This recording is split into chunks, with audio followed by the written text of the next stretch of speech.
Vous avez vu, la bascule, elle est automatisée maintenant. J'espère que... Je sais pas si c'est mieux comme ça. Après, c'est moins chiant pour moi, en tout cas. Bonsoir. Bonsoir à vous. J'espère que vous allez bien. Je vous avais promis une nocturne... Attendez, je souffle sur mon clavier. Parce qu'il est dégueulasse. Pas aussi dégueulasse que le clavier de Sardoche, mais quand même, hein, qu'il est un peu poussiéreux. T'as retiré la chemise. Oui, j'ai retiré la chemise pour vous mettre des habits de lumière. Voilà. Comme ça, vous avez une tenue adéquate. Euh, Bravo pour la vidéo de Droit TV. Merci, merci beaucoup. Ça a été un peu laborieux. Je l'ai enregistré jeudi, la vidéo. Et je l'avais confié à mon monteur. Sauf que mon monteur s'est fait kidnapper par ses potes pour un enterrement de vie de garçon. Du coup, j'ai dû tout faire tout seul aujourd'hui. Mais elle était prête depuis jeudi, donc j'aurais pu la sortir jeudi, malheureusement. Ça m'a pas pris tant de temps que ça, très honnêtement. C'est une grosse journée de taf entre l'écriture, l'enregistrement et le montage. Donc je pense pouvoir en faire plus des comme ça. Voilà. C'est qui les meilleurs? C'est pas les verts. Bah non, malheureusement, c'est pas les verts ce soir. On vient pour l'odeur du sang. Allez, lance-toi aucune pitié demain. Bah en vrai, le truc, c'est que c'est le barreau d'honneur pour l'OL. Hein. C'est le barreau d'honneur. Il y a un monde où, même si on est en quatrième place, c'est fini. Donc, avis, maillot OL, anniversaire. Je le trouve pas mal. Attendez, je vais éternuer comme d'hab.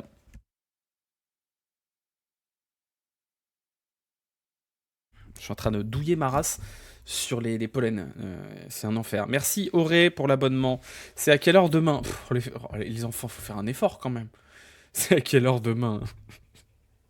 Il part à quelle heure le TER? Qu'est-ce que j'ai à manger dans mon frigo? C'est à 17 h demain. 17 h.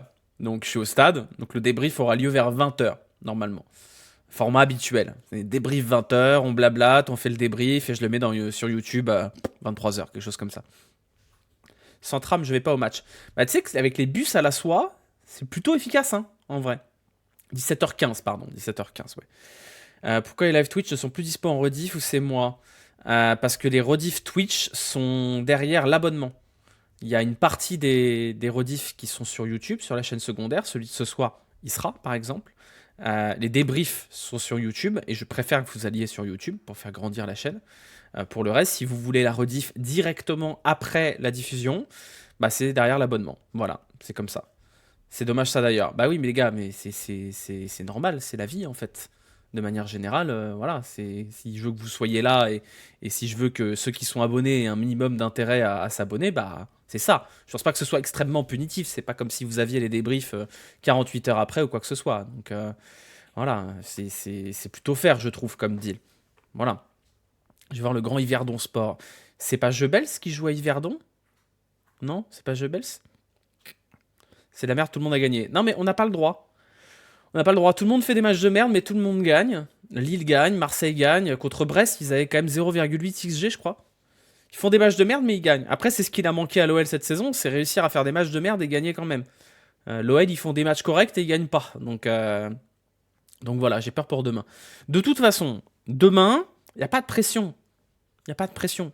Parce que si t'es pas capable de gagner à domicile contre un RC Lens, qu'on a pris 4 à domicile, contre Auxerre, bah, tu peux remballer. T'as rien à foutre en Ligue des Champions. Donc demain, pas de pression. Monaco, pression. Mais demain, si t'es pas capable de battre ce Lens-là, bah, t'as rien à foutre en Ligue des Champions. Donc tant pis, on ira en Europa League et puis en National 3, c'est pas un problème. Voilà. Contre Toulouse, match de merde, victoire. Il y en a 3 dans la saison, des matchs de merde avec une victoire. Hein. ASM, ça joue bien. L'ASM, ils ont. Défensivement, c'est pas terrible, terrible. Hein. Donc il y a peut-être moyen de ce côté-là. Maintenant, je dis ça, mais la défense de l'OL, je me ris dessus, comme on dit. Tu vas parler de Gal Football. Oui, piano, piano, tranquille. Tranquille, c'est un live nocturne. Je vais faire une partie sur la situation économique de l'OL, la situation de l'OL de manière générale, parce qu'il y a quand même beaucoup de choses qui bougent, notamment le licenciement plus ou moins acté de Laurent Prudhomme, qui a été confirmé à demi-mot dans l'équipe, mais dont si vous suivez tous les lives, vous ne serez pas surpris normalement. Vous n'êtes pas vraiment surpris. Je vous avais dit la dernière fois que personne n'avait de nouvelles de Laurent Prudhomme au club depuis le retour contre United. On l'avait plus vu. Moi, j'avais émis l'hypothèse qu'il soit mis à pied et je pense que j'avais raison. Et dans l'équipe, on nous expliquait qu'il a été licencié purement et simplement à la fin du mois d'avril par John Textor directement. Donc voilà. Euh, non, je t'assure, c'est pas.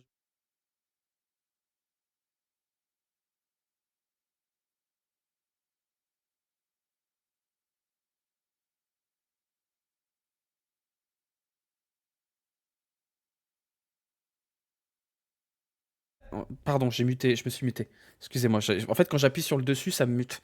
En fait, les navettes, Lyon, bus, elles sont pas mal, hein.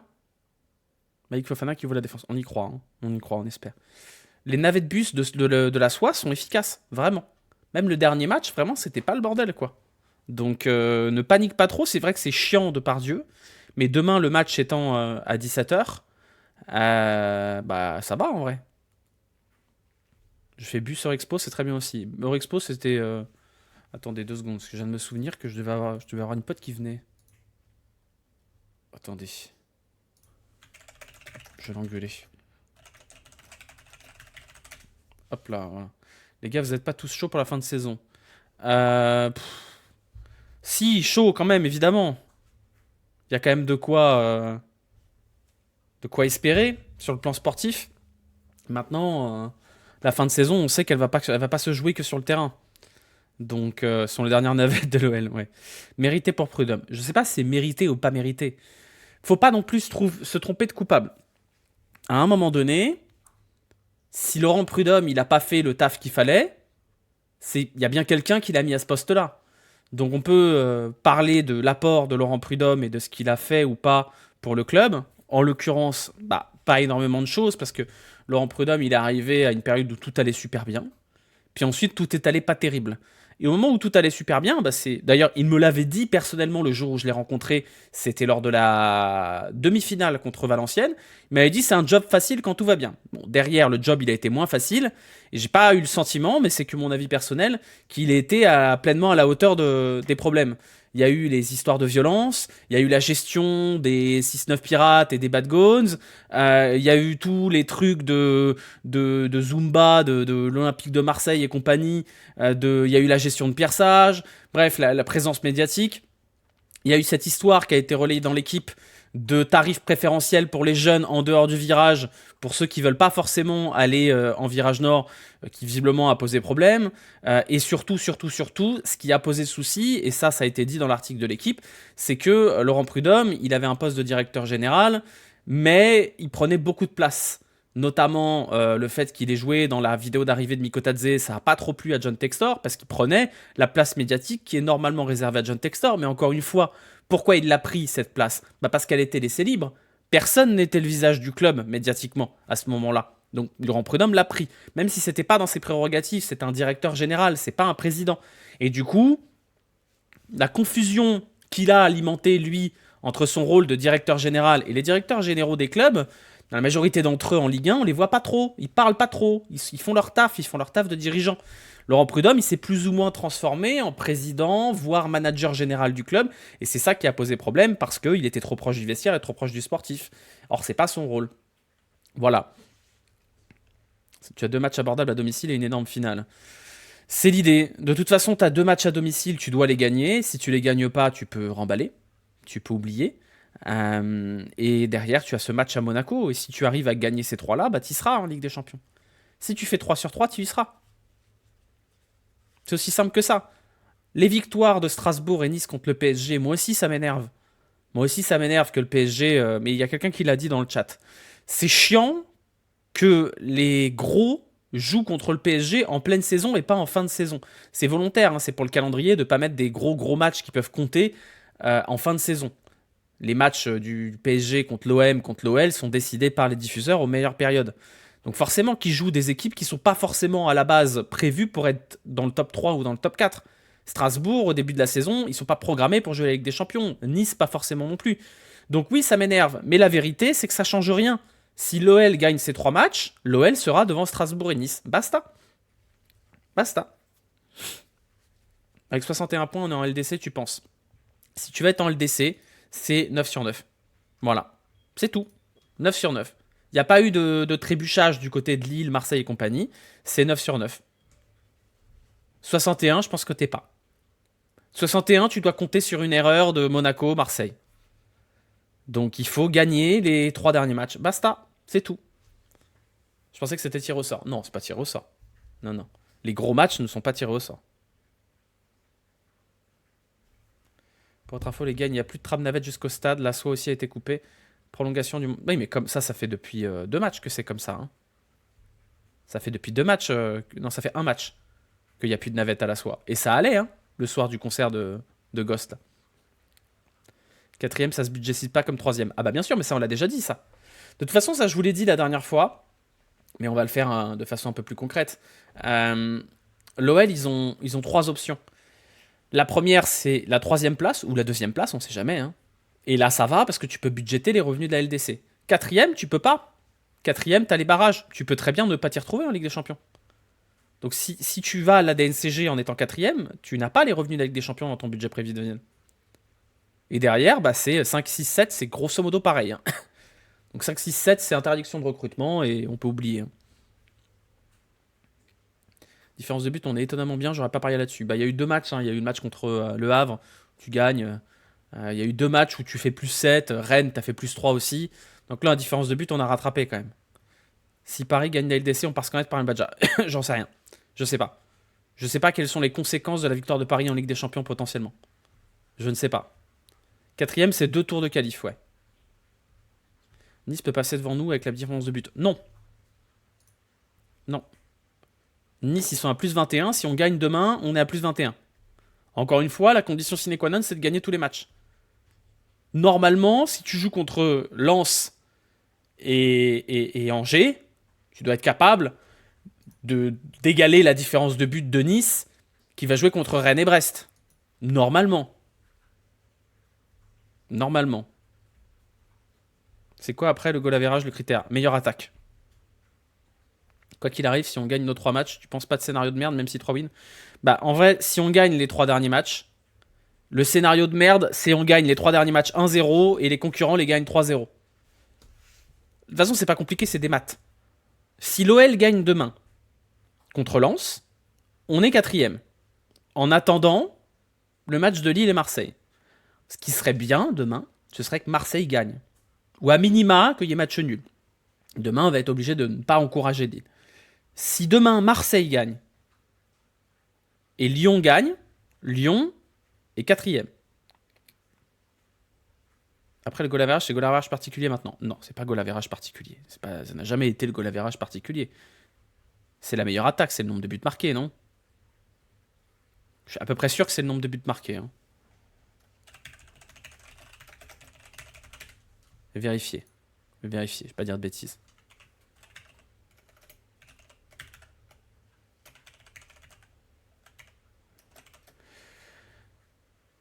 Ah non, putain, vous avez raison.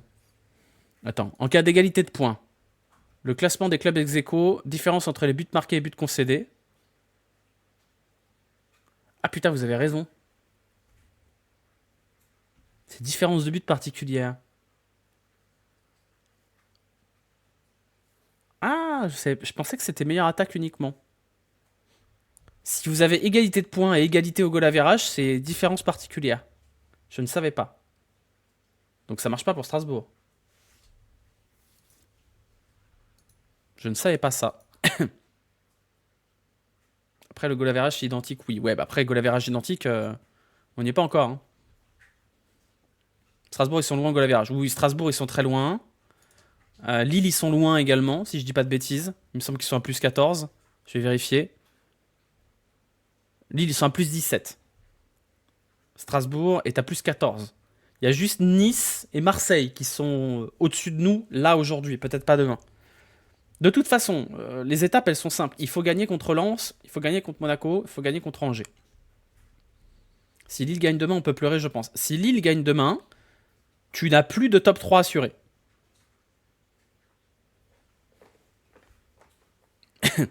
Si Lille ne gagne pas demain, tu as ton destin entre les mains pour le top 3.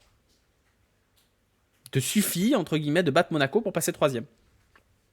Défaite à Lens, on a encore une chance. Oui, on a encore une chance mathématiquement. Si on perd demain, on a encore une chance. Mais ce que je veux dire, ce qu'il faut comprendre, on a une chance quoi qu'il arrive, on n'est pas très loin. Mais on va pas espérer qu'il y ait 4 équipes qui trébuchent. Le billet pour la phase de poule est finalement attribué à un club. D'accord, donc ça ne change rien pour nous.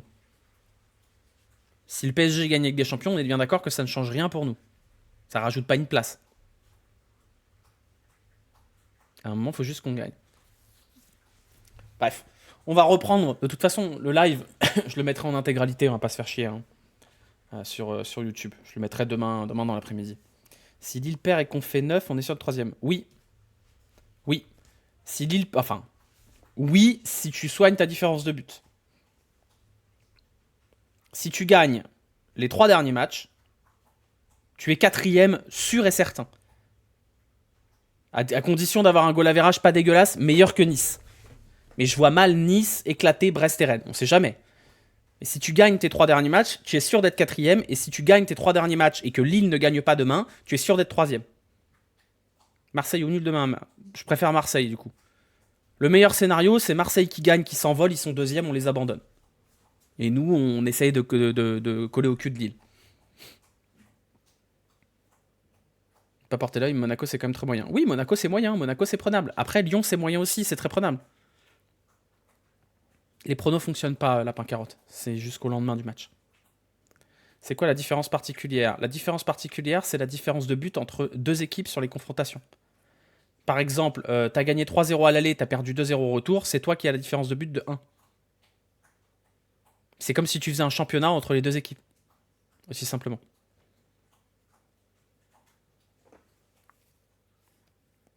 Rennes est en roue libre. Rennes, ils sont juste pas bons. Habib Bey et le Mercato XXL, qu'est-ce qu'on ronfle quand même. Enfin, franchement, je vois la deuxième partie de tableau de ce championnat. Auxerre, c'est bien. Mais alors, tout ce qui est en dessous d'Auxerre... Reims, c'est nul. Nantes, c'est nul. Angers, c'est nul. Le Havre, c'est nul. Saint-Etienne, c'est nul. Et Montpellier, c'est Montpellier. Franchement... Lens, c'est la crise. Style veut partir, s'autoca absent. Ouais, après, Lens, ils viennent d'en prendre... Lens, les 5 derniers matchs, ont perdu contre Lille, ont perdu contre Reims, et ils ont perdu contre Auxerre à domicile 4-0. Maintenant, les 2 derniers matchs à l'extérieur, c'était Brest, et je sais plus que c'était celui avant. C'est quoi les 3 matchs où on est nul et on gagne à l'arrache? Toulouse, Nice, et c'est tout, hein. J'en vois pas d'autres. Il y a un monde où la DNCG nous rétrograde financièrement pour repêcher la SSE. En vrai, oui. En vrai, oui. Hein. On en parlera... Montpellier aussi, Montpellier. Oui, vous avez raison, Montpellier. On gagne 1-0 contre Montpellier, c'est un match affreux, en début d'année. Ouais, vous avez raison. Non, Nice, on mérite pas de gagner. Nice, le match contre Nice, on mérite pas de gagner. Lens joue encore pour la Conference League? Non. Ah, si, attends, non. En plus, on se les gelait contre Montpellier. Oui. Alors, pas autant que le match contre Toulouse juste après, mais... peut pas se faire reprendre par Arès avant une descente. J'en parle après. On rouvre le dossier Olympique Lyonnais Finance après, si vous voulez bien. D'abord, on parle de foot.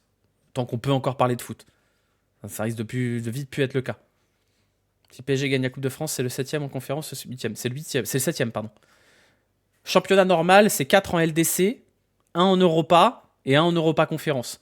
Quand le vainqueur de la Coupe de France est déjà qualifié, vous en avez un 2e en Europa. Donc la conférence descend jusqu'à la 7ème place. C'est comme ça que ça marche.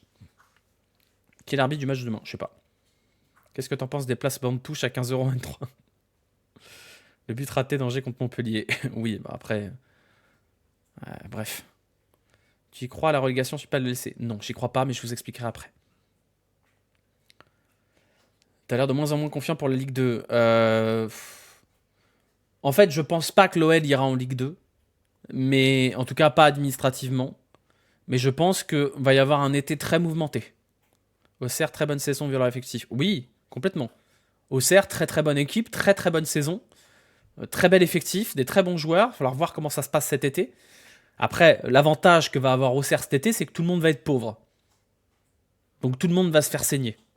Limite, ceux qui sont tranquilles, c'est le Paris FC. Ils vont pouvoir faire une razzia sur toute la ligne.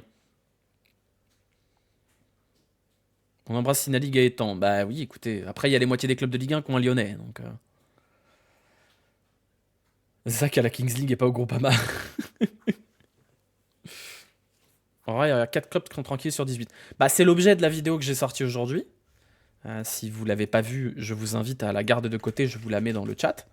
La vidéo qui parle de qu'est-ce qu'on va faire maintenant que DAZN est parti. Et de la fameuse chaîne LFP. Et je vous la fais très rapidement, mais je vous inviterai quand même à la regarder la vidéo parce que j'ai travaillé et parce que c'est intéressant en vrai, je pense. La chaîne LFP, Ça veut dire qu'il n'y a pas de montant des droits versés tout de suite. Donc ça veut dire qu'il va falloir faire 100 au tout départ. Donc ça veut dire qu'il y a des clubs, la majorité, qui vont devoir aller récupérer 10, 20 millions quelque part cet été. Donc en 2-2, c'est le court terme, la catastrophada, c'est la météorite qui tombe sur les dinosaures, mais pour le long terme, c'est peut-être une très bonne chose. Voilà. C'est la prise de conscience que la Ligue 1, c'est pas la première ligue ou la Liga. La Ligue 1, c'est les Redivisés ou le championnat portugais. Et donc, il faut commencer à travailler comme eux. C'est-à-dire avec des salaires comme eux et avec des modèles comme eux. Et c'est terminé de rêver à des recrues à 40 patates avec des salaires de première ligue. C'est fini. Donc tout le monde va devoir vendre. On risque de se retrouver assez rapidement avec cette crise des droits télé, avec d'un côté les clubs qui ont des moyens et qui ont des milliardaires à leur tête, et qui donc font du trading d'une manière générale et naturelle, c'est-à-dire Rennes, Paris, Paris FC et Marseille, et le reste des clubs qui va crever la dalle. Aussi simplement que ça. Aussi simplement que ça. Personne recrute à 40 patates à part Paris. Eli Wahi, Balogun, au hasard. Rennes pourrait. Paris FC va probablement pouvoir à terme. Donc si, hein. Si, hein. Et puis si vous descendez à 20 ou 30, vous avez Strasbourg. Voilà. Lyon, je compte pas parce que Lyon c'est n'importe quoi. Lyon, c'est un mec au RSA qui va au casino et qui met tout sur le rouge. Donc, voilà. Merci Rotameux pour le Prime. Merci beaucoup. Donc en fait, ce qui va se passer, c'est que quoi qu'il arrive, les revenus des droits télé vont être divisés par 2, au moins. Quoi qu'il arrive. Même dans un monde, et ce n'est pas ce monde-là, parce que Canal n'a aucun intérêt à le faire, même dans un monde où Canal rachète les droits, ce serait à 300 millions. Donc ça y est, la bulle, elle a pété. Ça y est. Voilà, il était temps, la bulle des droits télé a pété. Pyramide de Ponzi. Ouais, oui. Way 27, Greenwood 30. Oui, bah, 30-40, c'est pareil, les enfants. Hein. La même chose. Ça a autant baissé dans les autres championnats européens. Non, ça n'a pas baissé. Ça a peut-être un tout petit peu baissé, mais il y en a même où ça monte. C'est juste que les autres championnats européens, ils sont intéressants. De manière générale. Ils sont intéressants. Nous, notre championnat, bah, il n'est pas très intéressant. Et les clubs bossent mal. Très mal. Aussi simplement que ça. Tous les clubs bossent mal. Tous. Le Paris Saint-Germain bosse mal. Là, c'est la première année où ils bossent correctement depuis 15 ans. Bah, ça fait ses preuves. Voilà, il n'y a pas de star, mais ils bossent bien. Marseille, ça bosse mal. Compte tenu des pertes monumentales qu'ils prennent et la gueule de leur effectif, ça bosse mal, Marseille. C'est pas un bon recrutement. C'est pas un bon mercato. Il y a des choix désastreux, genre Luis Felipe qui touchait 10 millions par an. On sait pas ce qu'il fout là. Eli Wahi, ça a été une catastrophe ADA. Leur effectif, il est pourri par rapport aux moyens donnés. Monaco, en vrai, ça va. Mais alors, il y a quand même des trous dans l'effectif qui sont monumentaux. Rennes, rire. Voilà, on rigole très fort. Lyon, on n'en parle même pas, hein, Lyon. Lyon, c'est top of the top. Il y a Strasbourg qui bosse bien, mais ça appartient à Chelsea. Donc, est-ce que ça compte? Je sais pas. Tout le reste bosse mal. Lille, ça va. Lille, ça va, mais Lille, ça bosse au rabais en réalité. Hein. Lille, ça achète des joueurs vraiment pas chers. Hein. C'est quoi le dernier gros transfert des Lillois? Lille, ça joue. Lille, ça bosse très très bien par rapport aux moyens investis. Après, vous avez Brest, d'accord, Brest, oui, ok. Brest, ça bosse bien, mais ça a surtout fait une saison de malade et ça se structure bien. Mais les grands clubs, les grandes locomotives bossent toutes mal. Toutes. Toutes. Vous n'avez pas le Barça, vous n'avez pas le Real dans votre championnat, donc la Liga, c'est quand même bien de la merde aussi, mais vous avez le Real, le Barça, donc ça va. La première ligue, bon, des milliards de clubs. La Serie A, c'est passionnant cette année. Il y a 4-5 bons clubs, même si la Juve est en train de se casser la gueule. Et la Bundesliga, bon, bah t'as le Bayern qui porte tout ça, mais les autres, ça bosse pas si mal derrière. Tu penses combien de clubs vont se faire rétrograder? Je pense qu'il y en a pas qui vont se faire rétrograder, puisque tout le monde va crever la dalle. Tu penses Arès peut faire quoi de l'OL si on vient après à ce sujet-là? J'étais au Roudourou hier pour ESG Bastia, sachez que même là, le double piston à Koubé Vertou n'a pas sa place. Point perdu stupidement, s'il te plaît. Bah, point perdu stupidement. Saint-Etienne, Marseille, Auxerre. On a quoi d'autre? Je compte pas les matchs où t'as été nul à chier. Hein. Nantes aussi. Il y a une bonne poignée. Hein. Reims. Ouais. Reims. En Strasbourg, je compte pas en stupidement. Comment Lille est géré, c'est peut-être le futur de notre club. Oui, complètement. C'est le best case scénario, c'est à la Lilloise. Hein. Comme la casette est pas là, tu penses qu'Alejandro Gomez va jouer demain? J'en sais rien. Il a pas l'air de faire vraiment confiance aux jeunes, l'ami Fonseca. Hein. C'est vrai pour Laurent Prudhomme. Oui, c'est vrai. Oui, c'est vrai. On en a parlé déjà. Mais oui, c'est vrai, Laurent Prudhomme n'a plus été vu au club depuis le retour contre United. Et ce qui lui est reproché, c'était marqué dans l'équipe, c'est trop de présence dans le sportif, des erreurs administratives aussi, visiblement, et globalement une certaine inaction. Voilà. Mais on s'en fout, en réalité, on en a rien à foutre. Laurent Prudhomme, c'est un contre-feu. Pas oublier qu'il est coupable dans cette histoire. Pourquoi Laurent Prudhomme s'immisce dans le sportif? Parce que le président, il est là une fois par mois. C'est aussi simple que ça. Mais bon, moi je pense que c'est une bonne chose parce que je n'ai pas été convaincu par le mandat de Laurent Prudhomme. J'ai pas aimé la manière dont il a géré les problèmes dans les tribunes. J'ai pas aimé la tendance à beaucoup se montrer quand ça va bien et à se planquer quand ça va mal. Et j'ai pas aimé la place qu'il a pris médiatiquement près du club sans avoir les épaules pour aller prendre des décisions ou donner des déclats courageuses, on va dire. Voilà, on s'est bien planqué quand même. Donc voilà. Maintenant c'est fini, on va passer à autre chose, mais j'aimerais bien que John Textor prenne un petit peu les responsabilités qu'il doit avoir aussi. Parce que pour l'instant, Prudhomme ou pas Prudhomme, on s'en fout. Tant qu'on parle de Prudhomme, on parle pas du fait que Johnny la menace, il n'y a toujours pas d'IPO, les parts de Palace sont toujours pas vendues, la DNCG, on est toujours interdit et c'est parti pour continuer, les comptes n'ont pas été publiés du côté de Botafogo, il y a des saucisses de tous les côtés quand même. Donc à un moment donné, ce serait bien de gérer le club de foot correctement. On peut pleurer, on peut pleurer, on peut pleurer, dire que c'est injuste, mais à un moment donné, si tu tends le bâton pour te faire battre, faut pas s'étonner de se faire battre derrière. C'est tout. Donc ça commence à être un peu long là, monsieur Textor. On nous avait dit vente de Palace, il y a 4 acheteurs. Bon bah on attend. On nous avait dit mise sur le marché américain. Bon bah on attend. Et si vous vous rappelez de la vidéo que j'ai faite au mois de décembre ou de janvier, j'ai fait une longue vidéo sur la situation économique de l'OL. Et je vous ai dit, il y a 3 solutions. Soit Textor se casse la gueule et Arès reprend. Et on a déjà évoqué cette possibilité. Soit Textor réussit son coup et ça va super bien. Mais il y avait une deuxième solution. Qui était que Textor il foirait pas, mais il n'y arrivait pas non plus. Et que ça traînait. Et que tant que ça traîne, les dettes s'accumulent, les intérêts continuent de courir, et à ce moment-là, c'est la ruine. Et plus Textor reste aux mains du club sans faire ce qu'il a promis de faire, plus on va dans le mur. Et plus quand Arès va récupérer le cadavre il sera dur à réanimer. Donc oui, aujourd'hui, je vous le dis, la dernière échéance pour le club, c'est la DNCG en juin. Et si jamais ça se passe encore mal, et méga surprise, à moins qu'on finisse 3ème, ça va mal se passer, John Textor doit dégager. Les promesses, ça suffit. Aussi simplement que ça. Donc il serait temps à un moment donné qu'il y ait un peu de chaleur sur son dos quand même. Parce que là, il est bien peinard quand même. Hein. Il est bien peinard. Le sportif, on est concentré sur ce qui s'est passé à United. Maintenant, c'est Laurent Prudhomme qui vient prendre. C'est quoi la suite? On va dire que c'est la faute du vestiaire. Voilà, j'en sais rien. Oups, on a oublié d'envoyer la licence européenne. C'est bien, on parle pas du problème de fond qui est que notre propriétaire n'a pas d'argent. N'en met pas dans l'OL. Et qu'on a 500 millions de dettes et qu'on est toujours interdit de recrutement.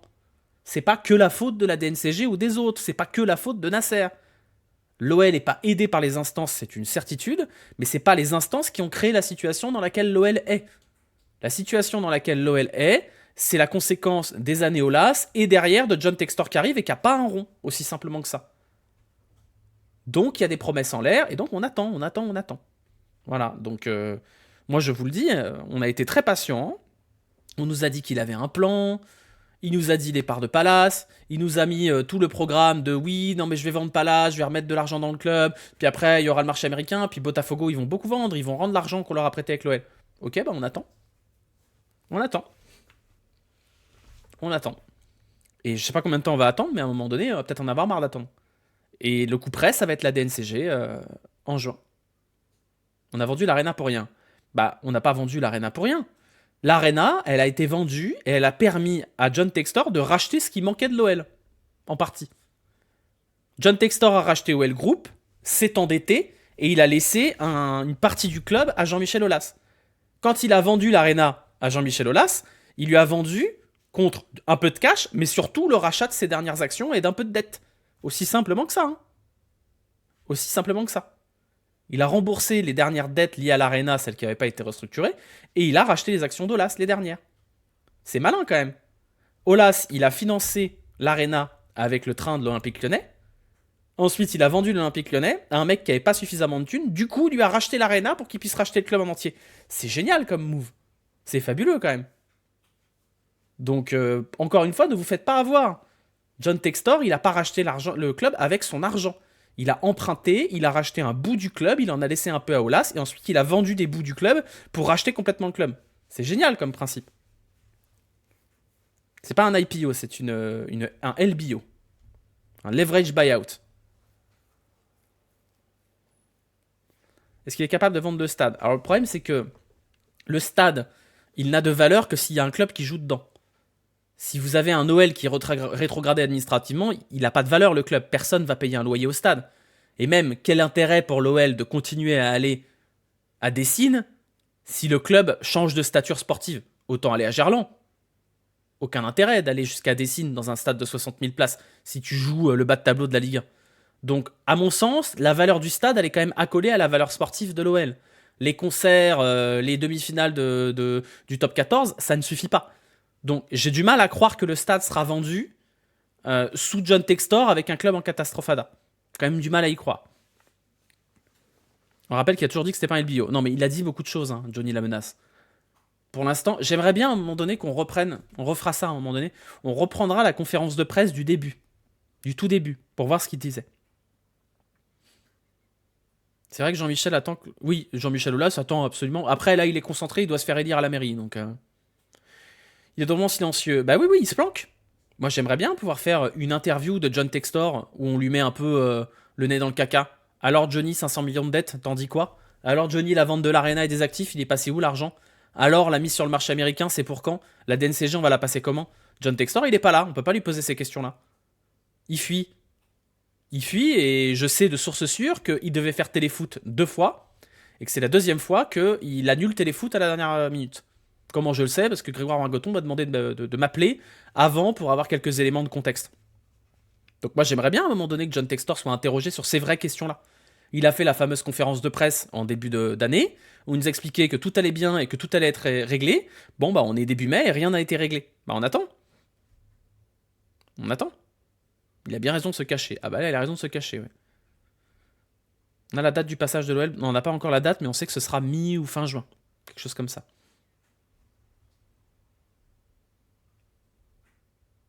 G11 serait d'accord pour racheter le club au rabais avec ses... Oui, bien sûr. L'OL qui va se prendre un mur, tel Charles Leclerc. Oui, bah là, c'est bien parti pour. Maintenant, il n'y a pas mille solutions. Si à un moment donné, c'est trop la catastrophe, il y a toujours Ares derrière. Ares, c'est le fonds qui a prêté de l'argent à John Textor. À John Textor directement. Et si jamais John Textor ne peut pas rembourser Ares, Ares est en droit de récupérer toutes les actions de Eagle Football. Donc Molenbeek, donc Botafogo et l'OL. C'est potentiellement la meilleure solution à l'heure actuelle. Bon, la meilleure solution, ça reste encore que l'OL termine en Ligue des Champions, valorise ses joueurs, rembourse ses dettes. Et en vrai, la seule solution où l'OL ne souffre pas énormément, c'est si John Textor réussit un tour de magie auquel on croit de moins en moins. Hein. Mais la meilleure solution, c'est l'OL termine 3ème, Ryan Cherki est vendu 40 millions, Malik Fofana est vendu 30 millions, Aurel Mangala est ressuscité des jambes et est vendu à Everton, Ernest Nuama a un genou qui tombe du ciel et est vendu, et là on assainit les finances, tout va bien. Mais ça, personne n'y croit. Après, il y a deux solutions. Soit John Textor est dans la merde et est obligé de céder à Ares.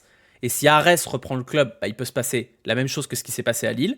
C'est-à-dire qu'on passe de 400 patates de dette à 0, avec un train de vie qui est réduit, des salaires réduits, des recrutements intelligents, et on réussit à maintenir un niveau sportif tolérable par des choix sportifs de qualité, ce que l'OL est incapable de faire depuis des années et des années. Ou alors, le fonds décide de s'en débarrasser le plus vite et vend en pièces détachées, et là c'est la catastrophe Ada. Mais j'y crois pas, parce que Ares, s'ils récupèrent le club, je pense qu'ils vont quand même vouloir valoriser leur actif. L'OL est pas si dur à valoriser en réalité. Faut juste faire un ménage, et là ça va être une boucherie pendant quelques années. Hein. Faudra s'attendre, si Ares Management reprend le club, à une saignée, c'est-à-dire que le plan social de cette année, là, du début d'année, c'est rien par rapport à ce qui se prépare si Ares reprend le club. On va passer à 300 salariés, 250 salariés, ça va être une boucherie absolue. Sportivement, c'est pareil. Alors là, je peux dire que vous allez en avoir du jeune. Hein. Voilà. Arès, c'est probablement 5 ou 10 ans d'austérité pour essayer de reconstruire le club. Essayez, hein. Essayez. Il y a une autre solution. Il y a une autre voie qui est probablement la pire. C'est que John Textor arrive à sortir Arès de l'équation. C'est-à-dire qu'il arrive à rembourser Arès d'une manière ou d'une autre et à s'en débarrasser. Et s'il se débarrasse de Arès, ça veut dire que plus personne ne peut lui reprendre le club. Et à ce moment-là, il n'y a plus de filet de sûreté. Parce que si jamais John Textor se débarrasse de Arès, il trouve un pigeon pour lui reprêter des thunes pour rembourser Arès et qu'il ne doit pas à ce pigeon ce qu'il doit à Arès, bah là, on peut aller dans les abysses du football, les amis. Donc, en réalité, moi je pense qu'il va falloir que John Textor s'explique très très vite. Et peut-être qu'il va falloir à un moment donné lui mettre un peu la pression au stade. Mais le problème, c'est que j'ai l'impression que c'est des situations qui sont trop compliquées à comprendre si on n'y passe pas une bonne partie de son temps. Et j'en veux pas aux gens qui s'intéressent pas à ça parce qu'on est quand même fan de foot, on n'est pas fan de comptabilité. Et je pense qu'il y a beaucoup de gens qui ne se rendent pas compte de la situation économique de l'OL. La situation économique de l'OL, c'est un désastre. Un désastre qui est tenable à court terme, mais qui, la direction dans laquelle on va, enfin, on est lancé à pleine vitesse avec un mur au fond, quoi. Pour la LDC, c'est obligation d'avoir 3 victoires. Oui. Oui, oui, oui. Être fan de l'OL et ne pas être diplômé en compta, c'est pas comptable. Arès a un savoir-faire dans la gestion d'entités sportives. Je ne crois pas. Arès, c'est le père Fouettard. Arès, c'est un fonds d'investissement. L'avantage du fonds d'investissement, c'est qu'il gère des milliards et des milliards. Donc, en fait, un Olympique Lyonnais dans leur portefeuille, c'est pas si grave. C'est pas grave pour un fonds d'investissement qui gère 350 milliards de perdre une poignée de millions. Donc, pour eux, ils seront pas dans une urgence absolue de se débarrasser du truc pour récupérer du pognon. Si la bonne solution pour Arès, c'est de valoriser le produit et que ça prenne 10 ans, ils le feront. Ou alors, ils vont trouver quelqu'un qui va vouloir le faire. L'OL aujourd'hui, c'est une Citroën Xantia toute cabossée, et il faut soit la retaper, soit trouver quelqu'un qui va vouloir la retaper. Le problème, c'est que pour l'instant, on a un détraqué au volant qui est persuadé qu'il peut aller faire un Grand Prix de Formule 1 avec sa Xantia toute pourrie, parce qu'il est américain et que c'est dans sa nature d'être comme ça. Donc il faut que quelqu'un aille voir ce monsieur en lui disant « Bon monsieur, il faut sortir maintenant ». Il y a quelqu'un d'autre qui va prendre la voiture et on va l'emmener chez le garagiste. Voilà. Ouais, il nous faudra un Sylvain Lévy, effectivement. En vrai, c'est la cata économique partout, la DNCG ne peut pas être sévère avec tout le monde. Oh bah si, oh bah si. Vous avez vu de toute façon, si vous avez regardé la vidéo, vous le savez, Jean-Marc Mickeler, le président de la DNCG, a fait passer un petit message où il a expliqué que les clubs, cet été, quand ils vont passer devant la DNCG, il faut qu'ils présentent des comptes sans les droits télé et avec une approche très conservatrice des ventes. Donc vous n'allez plus pouvoir comptabiliser les droits télé, donc c'est-à-dire entre 15 et 25 millions en fonction du club. Avant, hein, j'entends. Avant. Pas maintenant. Hein. Maintenant, c'est moitié moins. Et vous allez plus pouvoir dire non, mais t'inquiète, je vais vendre Théo Sainte-Luce pour 3 millions. Donc, il y a les clubs, ils vont crever cet été. Ça va être une boucherie. Peut-être le seul truc rassurant, c'est que ça va être la boucherie pour tout le monde. Si on perd contre Lens, c'est vraiment la vibe Thomas en interview qui dit on va laisser pour quoi faire. Bah, complètement. Moi, c'est mon avis là-dessus. C'est-à-dire que je ne parlerai que du match contre Monaco, dans les prévisions qu'on fait là. Parce que, à mon sens, si t'es pas capable de tarter Lens, qui a perdu 4-0 contre Auxerre à domicile, et si t'es pas capable de battre le SCO d'Angers, qui a joué le maintien toute la saison, à domicile, encore une fois, bah t'as rien à foutre en Ligue des Champions. Donc ça sert à rien de discuter. Ça sert à rien. Si demain, on perd contre Lens, ça sert à rien de réfléchir, ça sert à rien de regarder le classement. Mathématiquement, on pourra toujours y aller, mais ça sert à rien, faut oublier, ça, on arrête. Le stade est fini de payer quand? Je pense que tu seras mort avant qu'il soit fini d'être remboursé. Il sera jamais remboursé, le stade. Jamais. Je vous le dis, le stade ne sera pas remboursé de notre vivant. Voilà. C'est un pari que je suis prêt à prendre. Aujourd'hui, la dette, elle a été rééchelonnée sur 20 ans. Et elle sera probablement rééchelonnée. C'est pas un drame que le stade soit pas remboursé. À partir du moment où la dette ne t'écrase pas. C'est comme acheter un appartement. Vous voyez ce que je veux dire? Vous en foutez d'être endetté sur 30 ans si la mensualité est pas énorme. Le problème, c'est pas la dette, c'est comment elle vous impacte au quotidien et les intérêts. Le stade sera remboursé avant Pierre Sage. Si tu fais 6 sur 9, c'est possible comment? Bah, si tu fais 6 sur 9, ça veut dire qu'il faut qu'il y ait au moins une défaite pour tous ceux qui sont devant. Aussi simplement que ça. Ça veut dire que Strasbourg, Nice, Marseille et Monaco doivent tous perdre un des deux matchs qui leur reste. Donc t'es mort. 7 sur 9, t'as un espoir. Mais si tu fais 6 sur 9, tu peux aller te faire foutre. C'est le cash flow qui compte, exactement. Aujourd'hui, le problème de la dette de l'OL. On va rentrer dans des considérations économiques. Tu peux avoir 800 millions de dettes et c'est pas grave. Le problème de la dette, c'est quand le coût de la dette vient te plomber. Si tu gagnes 10 000 euros par mois et que tu t'es endetté pour un appart à 1 million de valeur, mais que tu payes 2 000 euros ou 3 000 euros de mensualité par mois, mais que tu gagnes 10 000 euros, t'en fous d'avoir de la dette. Tu t'en branles. Alors les prêts à 1 million d'euros, ça n'existe pas, hein, on est bien d'accord. On s'en fout. Le problème de l'OL, c'est qu'il a des dettes, mais surtout que le coût de la dette, c'est-à-dire le pourcentage d'intérêt, est monumental. L'OL a déjà restructuré sa dette pour pouvoir payer moins de mensualités, mais c'est pas un gain sur le long terme. Parce qu'au lieu de payer 1 000 euros par mois pendant 10 ans, tu vas te retrouver à payer 750 euros par mois pendant 20 ans. Donc tu as fait un petit gain sur le cash flow, mais sur la durée, tu as augmenté tes dettes. C'est ça qu'a fait John Textor. C'est pas une bonne chose, il l'a fait parce qu'il n'a pas de thunes. Mais il a restructuré la dette en la faisant passer de 350 à 550 pour faire en sorte que les mensualités soient réduites. Les mensualités, les annuités en l'occurrence. Parce qu'il ne peut pas payer. Parce qu'il ne peut pas payer. C'est comme prendre un crédit revolving pour rembourser un emprunt, pour rembourser un autre truc. À chaque fois, vous avez le pourcentage qui augmente. Aujourd'hui, vous avez des prêts qui ont été contractés auprès de Ares, qui étaient censés être des prêts de relativement court terme. En gros, il faut reprendre dans l'ordre. Le plan de John Textor. Reprenons dans l'ordre. Le plan de John Textor, c'était quoi? C'était, j'emprunte des thunes à gauche. J'achète l'OL avec. Ensuite, je rachète un bout de Crystal Palace. Et une fois que j'ai mon bordel, je pars sur le marché américain. Je mets mon entreprise sur le marché américain. Les gens achètent des actions de mon club. Je récupère à droite l'argent des actions pour rembourser le prêt à gauche. Comme ça, je n'ai plus de prêt. Je n'ai que des actionnaires. C'est vachement mieux d'avoir des actionnaires que des prêts. Du coup, comme son projet il était un peu ambitieux, quand il a emprunté à gauche, il a emprunté à des taux très élevés, puisqu'il va rembourser vite. Il a juste à mettre son entreprise sur le marché américain pour récupérer le paquet de cash qu'il lui faut pour rembourser Ares. Sauf que ses intérêts ils sont à 12 ou 13%, et qu'en attendant la mise sur le marché américain, bah ça continue à tourner, Chaque mois qui passe, ce sont des dettes en plus pour John Textor. Chaque mois qui passe où il n'arrive pas à mettre son entreprise sur les marchés américains, c'est du cash qui ne rentre pas pour rembourser les prêteurs. Et c'est ça le problème, vous comprenez? Plus ça traîne, plus les intérêts deviennent élevés, plus John Textor se retrouve pris à la gorge au niveau des remboursements, et donc l'OL, et plus on est dans la merde. Parce que ces dettes-là, elles continuent d'être là.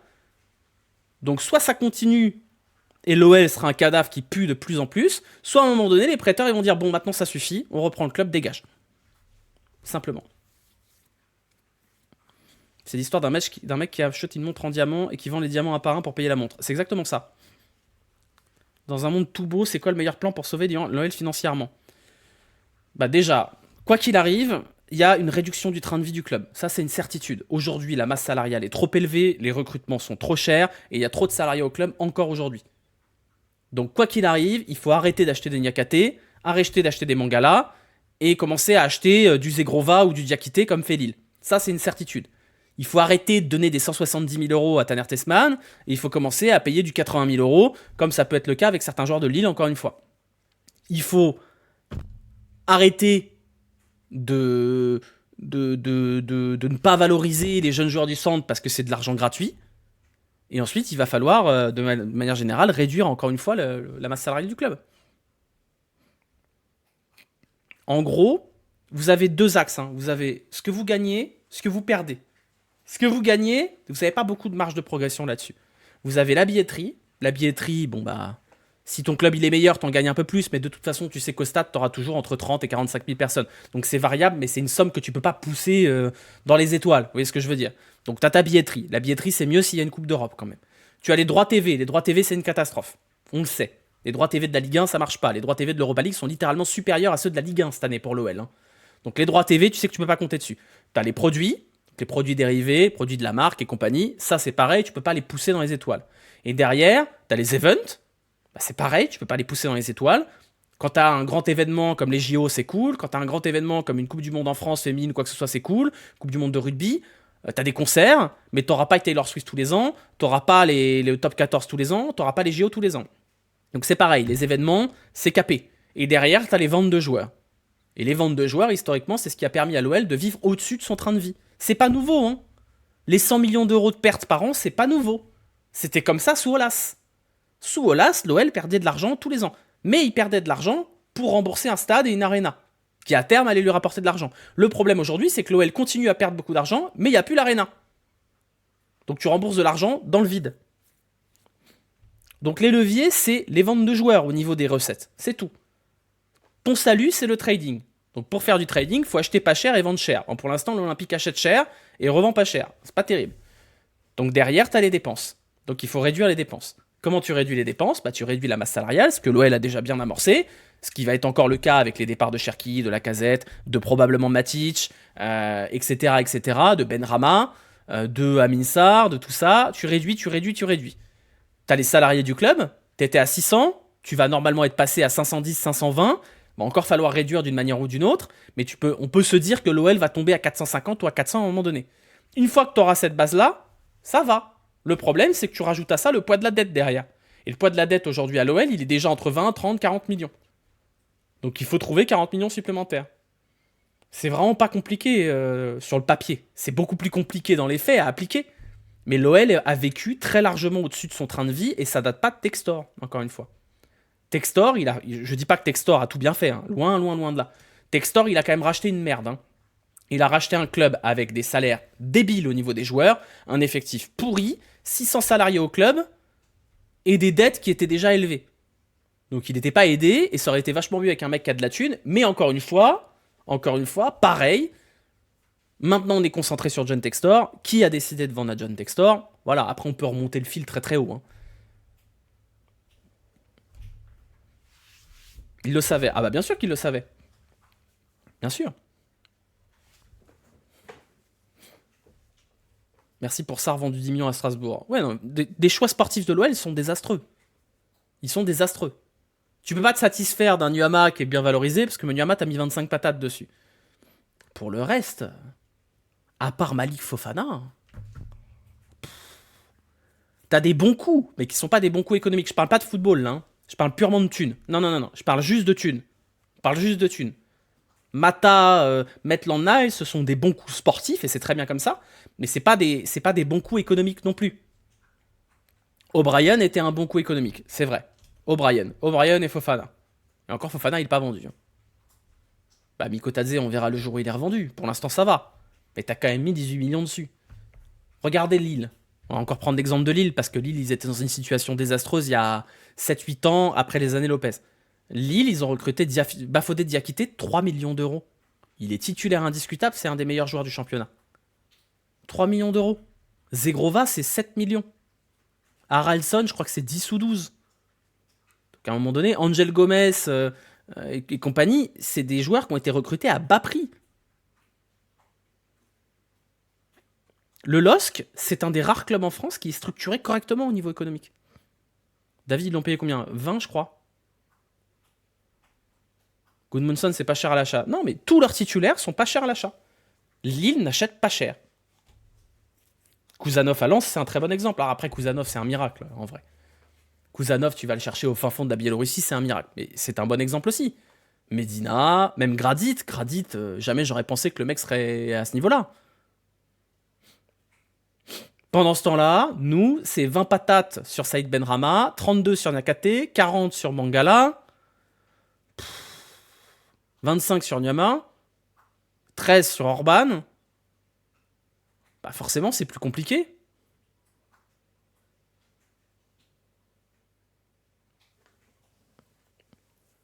Ouais, le rétrogradé en D5, tu suis toujours ou pas? Oui, alors je ferai peut-être pas de débrief, mais oui, évidemment que je suivrai, c'est mon club. On va pas changer de club. Si on perd demain, on risque de manger du gravier. Si on perd demain, on peut tous se réunir et dire au revoir à l'Olympique Lyonnais. Déjà, ne plus recruter des joueurs de première ligue. Bah oui, enfin. Je suis désolé, mais au moment où ils sont arrivés, je l'ai dit ça, hein. Je l'ai dit. J'ai pas compté Matic, parce que Matic a apporté sportivement, mais Matic, c'est 500 000 euros par mois. Le salaire de Matic est monstrueux. Après, Matic, tu sais que c'est sur une fin de carrière. Voilà, admettons.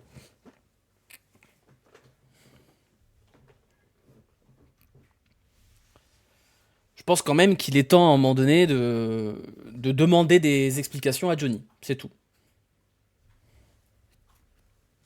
Biarrette absent semaine pro. Oui, et probablement Mbolo aussi. Je crois qu'Mbolo est sorti sur blessure. Ou alors faut bien recruter. L'OM, ils ont bien fait Rowe, Greenwood, Obierg. Non mais les salaires de l'OM. Greenwood, c'était pas gratos non plus. Hein. Et l'OM, ils ont recruté Wai aussi. Hein. Ils ont recruté Luis Felipe, l'OM. Donc à pas non plus se palucher sur l'OM. Hein. Après, les transferts de Forest sont bizarres, ils devraient peut-être nous rendre l'appareil. On sait pas, oui, probablement, j'espère, hein. Il serait temps quand même. Vitinha aussi, ouais. Bah, Mopé, à la limite, Mopé, ça leur a rien coûté. Mopé, c'est un prêt avec une option d'achat à 4 millions. Mopé, voilà, on va pas les blâmer d'avoir fait un recrutement de merde sur Mopé. L'OM, compte tenu des moyens déployés et des pertes depuis 5 ans, c'est pas du bon taf. Heureusement qu'ils sont à cette place-là. Et encore, il y a un monde où l'OM fait 5ème. Hein. Attention, hein. Attention l'OM, hein. L'OM aujourd'hui, ils sont 3ème, ils ont 1 point d'avance sur Nice et Strasbourg, 2 sur Lille et 4 sur nous. Attention l'OM, hein. L'OM n'est pas du tout garanti de finir en Ligue des Champions. Ah mais Boscagli, les gars, Boscagli, il peut jouer où il veut.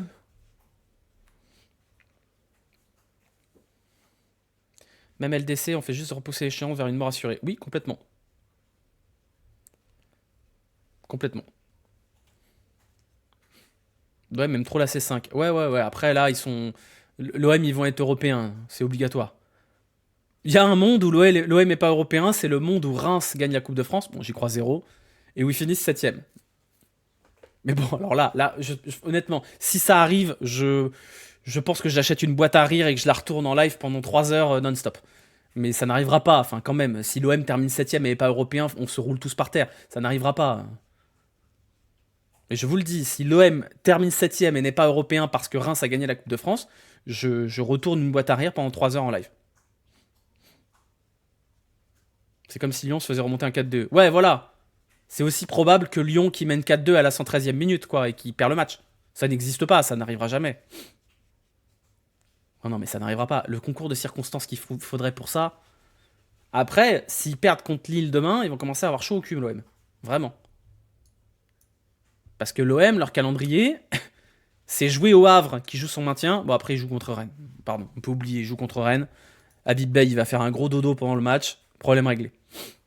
Merci Oscar Big Cherky pour l'abonnement. Merci Hurricane et Sébastien également pour les abonnements. J'ai pas remercié Cocogoon. J'ai pas remercié Happy Goluki Max pour le 12e mois d'abonnement. Ni Fielrin qui en est à 66 mois. Je crois que Fielrin, il a le record. Il a 66 mois d'abonnement, Fielrin. Je crois qu'il était abonné avant que je commence à liver. Ce mec est malade. Ah, je t'ai pas remercié, Nate? Pardon, excuse-moi, Nate. Excuse-moi, merci beaucoup. Il y a un monde où Cherki reste. Non. Je pense pas. Je pense pas que Cherki restera parce que c'est le seul qui a une grosse valeur marchande. J'ai du mal à croire que Cherki reste. Ça finit à quelle heure? Je sais pas. Ça fait 1 heure, on verra. Merci AS pour le 39e mois. Mangala est vendu, il revient. Bah non, il revient, Mangala. Il revient, il sera pas vendu, il s'est fait les ligaments. Mais parce que l'Olympique Lyonnais, en plus d'être dans une situation désastreuse, a des joueurs achetés cher qui se font les ligaments. Jeffrey Nadelid, 30 millions, ligamentos. Mangala, 40 patates, ligament. Nuama, 25 millions, ligament. Depay, 17 millions, ligament. C'est une folie en fait, il y a des mangeurs de ligaments à Lyon. Donc on va en LDC sans Cherki, tu penses? Bah bien sûr qu'on va en LDC sans Cherki. En fait, est-ce que Cherki aurait envie de rester si on va en LDC? Je pense que oui, potentiellement, c'est pas totalement impossible. Mais l'OL ne peut vraiment difficilement survivre sans une vente de Cherki. Retour prévu quand pour Mangala? Je sais pas, j'imagine à la septembre, octobre, un truc comme ça.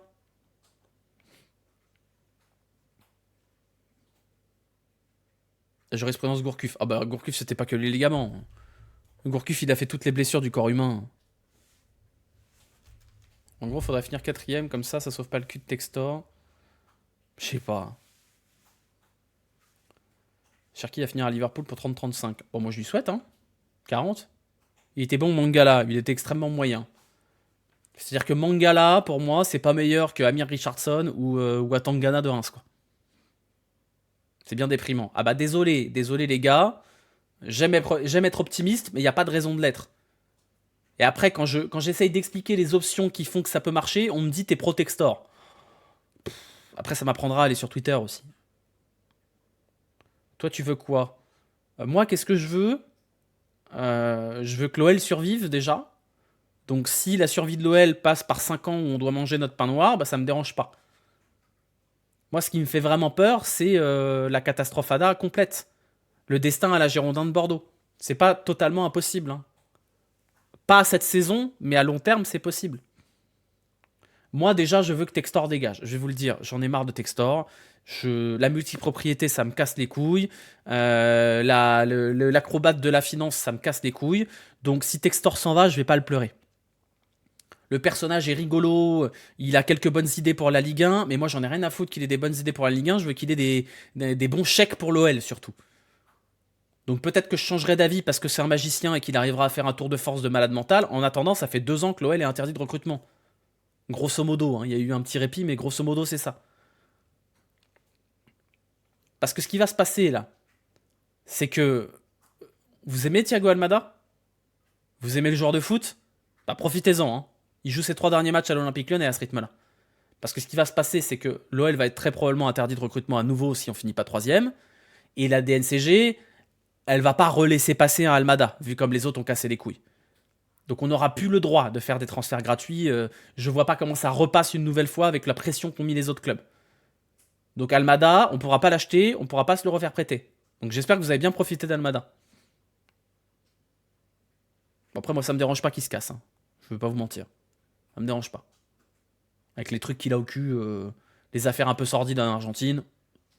Voilà, ça me dérange pas trop. Mais il laisse faire pour Strasbourg. Mais Strasbourg a des comptes propres.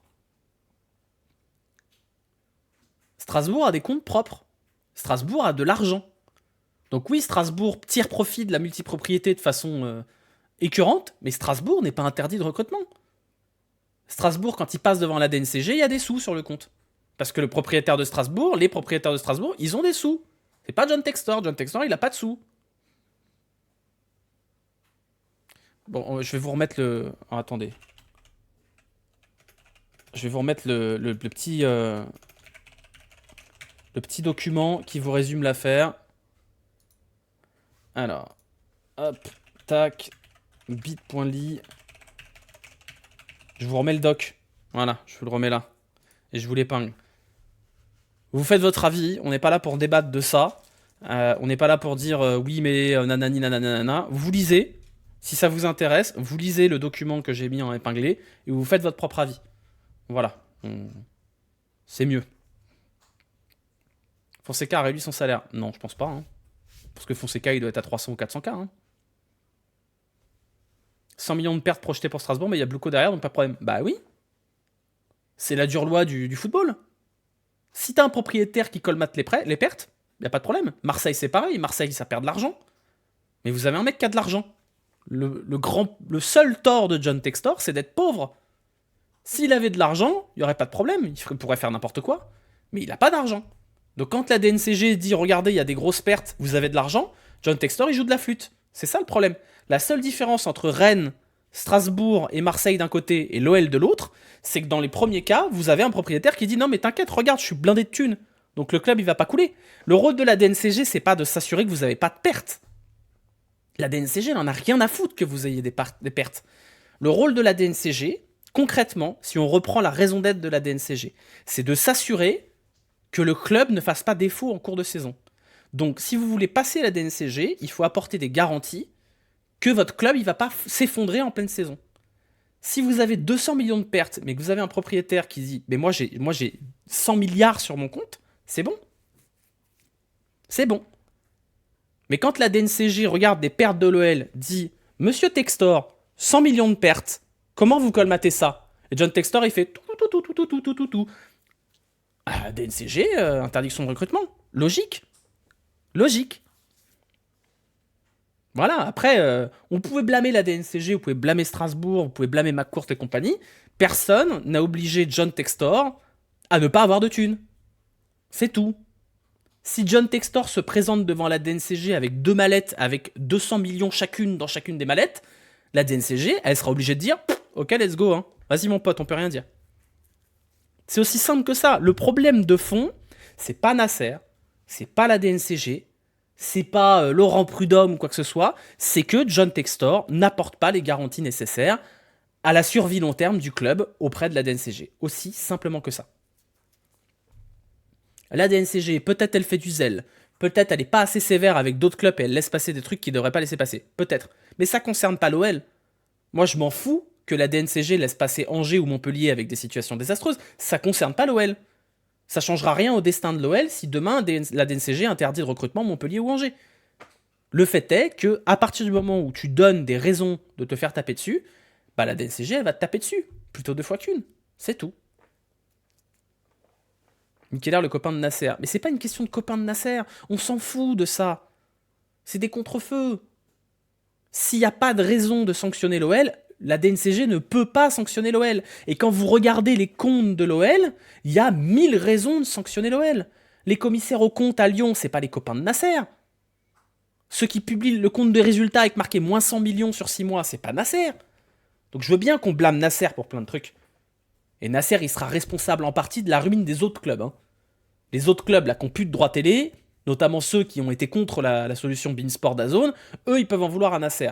Nasser, il n'a pas un impact sur la santé financière de l'OL. Il n'a aucun impact là-dessus. Arrêtez de voir des complots partout, c'est insupportable. C'est comme les Marseillais qui nous parlent d'arbitrage, là. Bizarrement, on les entend plus trop depuis quelques semaines là-dessus. Il n'y a pas des complots partout à un moment donné. Hein. Les comptes de l'OL, c'est des chiffres. Hein. Des chiffres qui sont très très simples à comprendre. Vous avez des revenus, des dépenses. Les revenus, ils sont pourris et les dépenses, elles sont énormes. À la fin, bah, ça fait un gros chiffre bien merdique. Et juste ce chiffre-là, il justifie l'interdiction de recrutement. C'est normal. C'est juste normal. Est-ce que la DNCG est mal structurée? Est-ce qu'elle fonctionne sur des principes un peu biaisés? Est-ce que les institutions, ça leur va très bien de faire chier l'OL? Peut-être, j'en sais rien, peut-être.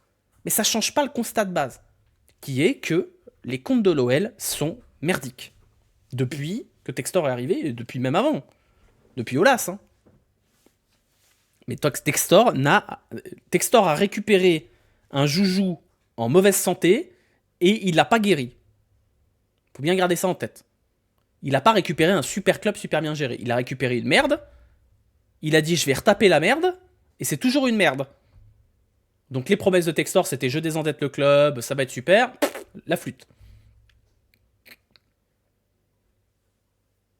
Aulas, il avait le cash pour assurer son déficit. Non, mais Aulas, il a fait l'affaire du siècle. L'OL sans Textor, l'OL de Aulas allait droit dans le mur. Hein. Faut bien garder ça en tête. L'OL sous Aulas avait déjà commencé à exploser les dettes. Les dettes de l'OL, c'est pas que Textor. Quand Textor reprend le club, il est à 300, 350. Mais ça a pété depuis le Covid. Aulas, il a envoyé le club dans le mur. Il a fait l'affaire du siècle en réussissant à trouver un pigeon.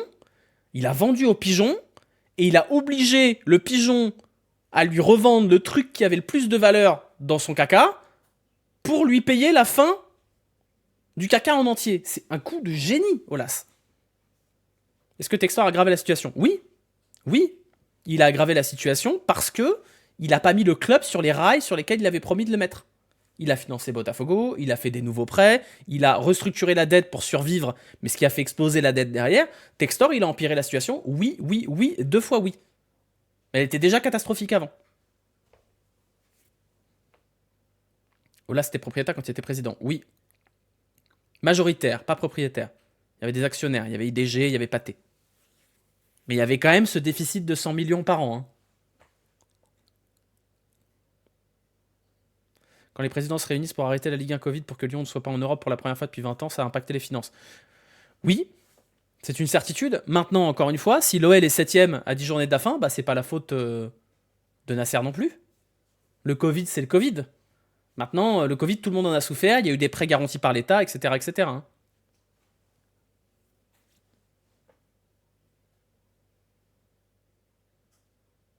Quel est le pire investisseur entre Tony Parker et Textor? Je pense que Tony Parker est au-dessus. Hein.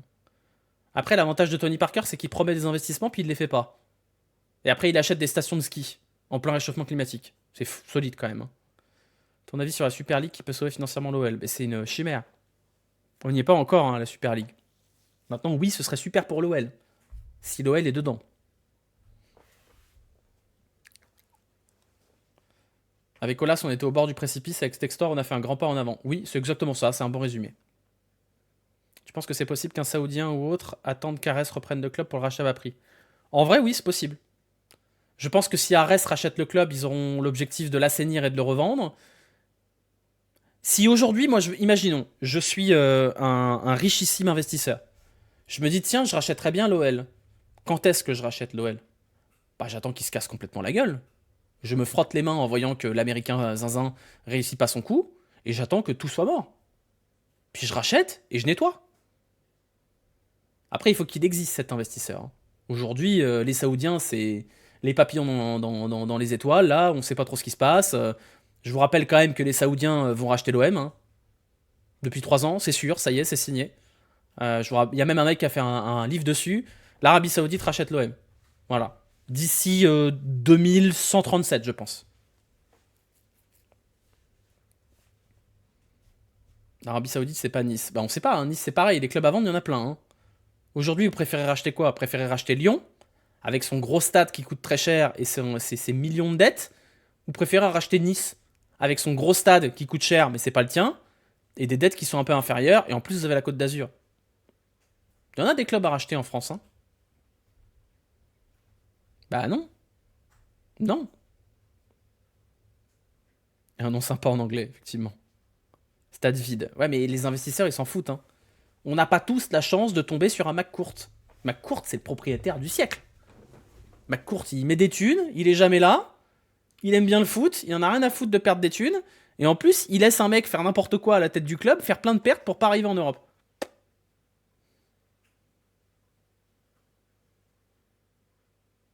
Si tu structures correctement l'OL avec son stade, tu peux en faire un bon truc. Bah, mais vous vous rendez compte du défi? Vous vous rendez compte du défi que ça demande? C'est dur, hein? Il y a un monde où Textor abandonne et vend l'OL. Oui. Aujourd'hui, personne n'est capable de vous dire quand, ni comment, ni pourquoi. Mais plus le temps passe, sans que Palace soit vendu ou racheté, et plus le temps passe sans que Textor ait mis Eagle Football sur le marché américain, plus il y a de probabilité que Textor lâche la rampe. Le temps joue contre Textor. Hein. Gardez bien ça en tête.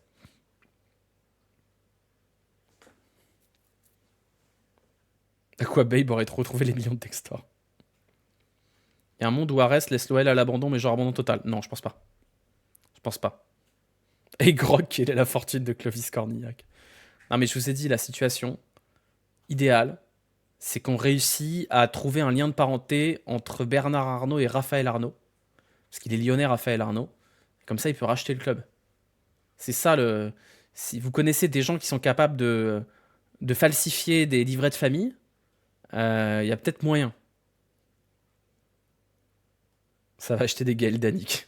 Mon dieu, j'avais oublié l'existence de Gaël Danic. Il est lyonnais, le fichier S. Oui, oui, bah il est lyonnais, oui. Je sais modifier des pages Wikipédia. Ouais, ouais, va faire ça. Ouais. Ou un autre, j'en sais rien, trouvez-moi un milliardaire là. Il y a quoi, Pinot? Il y a pas un Pinot à Lyon? Attends, on a quoi? On a Bernard Arnault, on a François Pinault, c'est qui les autres? Muliez? Imagine Jean-Michel Aulas rachète le club. Bah en vrai, voilà, Xavier Niel, il veut pas racheter l'OL plutôt que se faire chier avec Créteil là? Ne pas venir nous sauver? Astier, il est pas milliardaire. Hein. Laurent de la Clergerie qui rachète l'OL. Bah Laurent de la Clergerie, il est pas très en forme là, si vous voulez. LDLC, c'est en train de se casser la gueule. LDLC, ça va mal, hein. Avec la réputation de l'OL, on va récupérer Bolloré. Mon dieu, vous imaginez Bolloré dans le foot? L'option Socios. Mais les gars, et Socios, c'est pas pour 800 millions, vous êtes fous. Et Socios, ça va pour les petits clubs. Et Socios, 800 millions. C'est énorme, 800 millions, vous êtes fous. Maître Kings.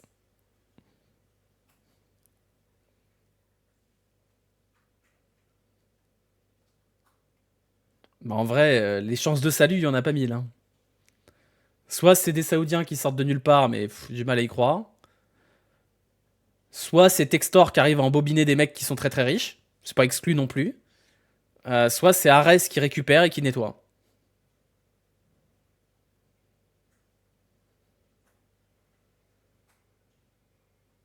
Benzema qui s'associe à des Saoudiens pour acheter le club, j'y pense.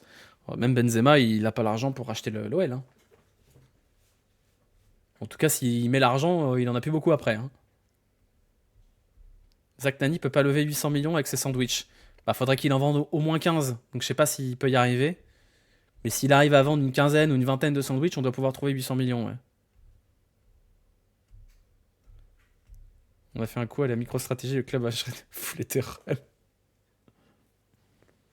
Approprié au défi. Bon non, Michel Kang, elle en a rien à foutre. L'OL, c'est des centaines de millions. Il n'y a pas beaucoup de gens sur cette terre qui ont des centaines de millions.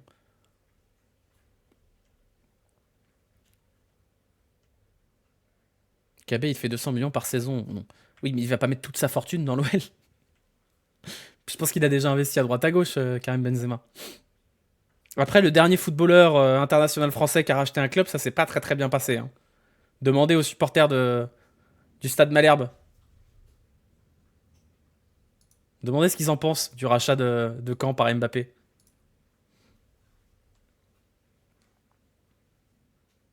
Eh oui. Très très belle perf, le stade Malherbe de Caen. Pensais que c'était difficile de faire pire, mais. Bravo. Bravo à la daronne Mbappé, hein. Bravo, bravo. Caen sera champion de national. C'est tout le mal que je leur souhaite, parce que j'aime beaucoup le stade Malherbe de Caen. J'aime vraiment le stade Malherbe de Caen et je trouve ça hyper triste, la situation dans laquelle ils sont, parce que c'est un beau club avec un beau stade et un beau public. Et c'est malheureux qu'ils en soient rendus là. La mère Mbappé qui essaye de faire passer son fils pour le savoir en mode je voulais partir, pas lui. J'ai vu le Ton qui était en PL relégué en 3ème division. Ouais, bah ça me surprend pas vraiment en vrai, hein. Il avait de l'argent, l'autre propriétaire en concurrence avec Textor. Oui, Gillette, un peu plus, ouais, déjà. Un peu plus. S'il faut manger le caca des Qataris pour lever des fonds, je me porte volontaire. Les Qataris, ils aiment pas trop Lyon, hein. Le nom du remplaçant de Prud'homme sera déterminant dans l'avenir de l'OL. Je suis pas sûr qu'il y ait un remplaçant à Laurent Prud'homme. Je pense que le remplaçant de Laurent Prud'homme, c'est Michael Gallagher, qui est déjà présent au club, qui à la base était présent au niveau de Eagle, mais je pense qu'il va de facto reprendre les prérogatives de Prud'homme dans un rôle de directeur général discretos. Il restera toujours le problème de la présence médiatique, et qui à l'OL est capable d'assumer cette présence médiatique aujourd'hui? Personne. Parce que le directeur sportif n'est pas un homme de médias, hein. Mathieu Louis-Jean n'est pas vraiment un homme de médias. Mais je suis pas certain qu'il y ait un remplaçant à Laurent Prud'homme.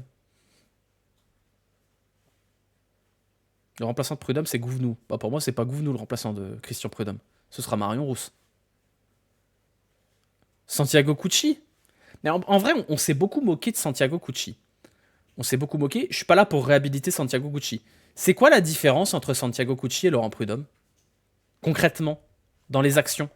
À part qu'il y en a un qui faisait des selfies et qui allait sticker des poteaux à Lille. C'est quoi la différence? C'est quoi les actions concrètes? C'est quoi les prises de position, les prises de parole notables? Il y en a un qui fait des tweets et qui like des blagues? Mais concrètement, qu'est-ce que vous attendez d'un directeur général qui prend qu'il ait des prises de parole fortes, qui soit ferme sur des sujets importants comme les violences dans le stade, comme le traitement de l'OL dans l'Hexagone au niveau institutionnel? C'est quoi la différence? Prud'homme était gentil et il faisait des interviews. Il en faisait pas tant que ça, des interviews, là, en Prud'homme, hein.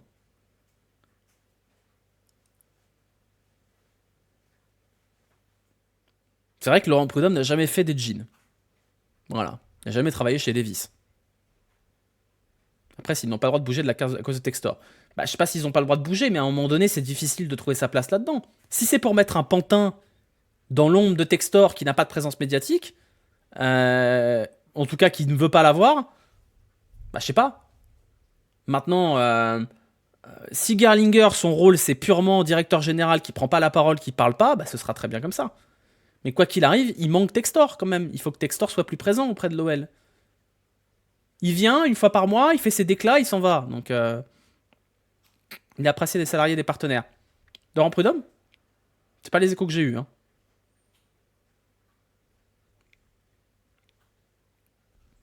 C'est vrai, l'histoire des 300 millions perdus.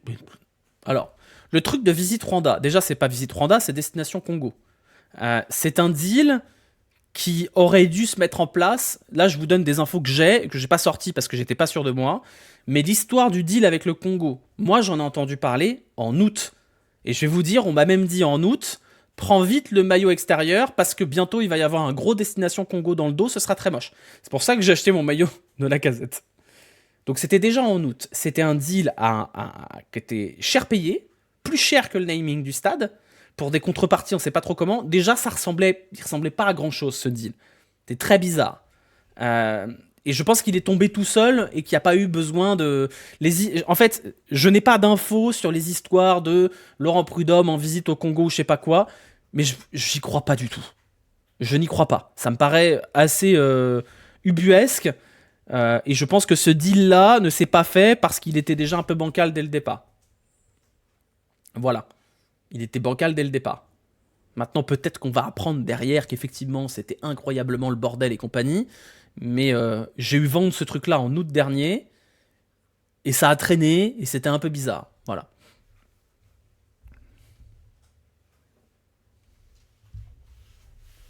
Le problème, c'est qu'on n'a plus de DG, de directeur sportif. Il n'y aura que MLJ. Bah, MLJ, il est bien dans son rôle, là. Hein.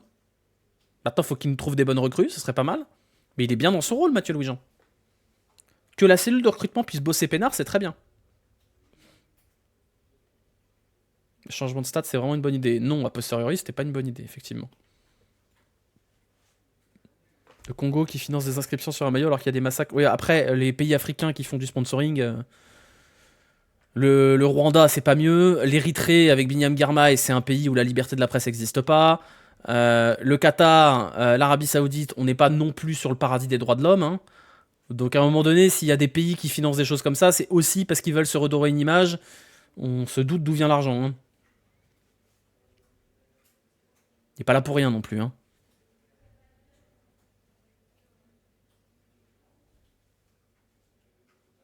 Sport washing. Bah oui, sport washing, c'est pas tous les jours. Attendez, je vais fermer la fenêtre parce que je crois que mes voisins sont en train de m'entendre.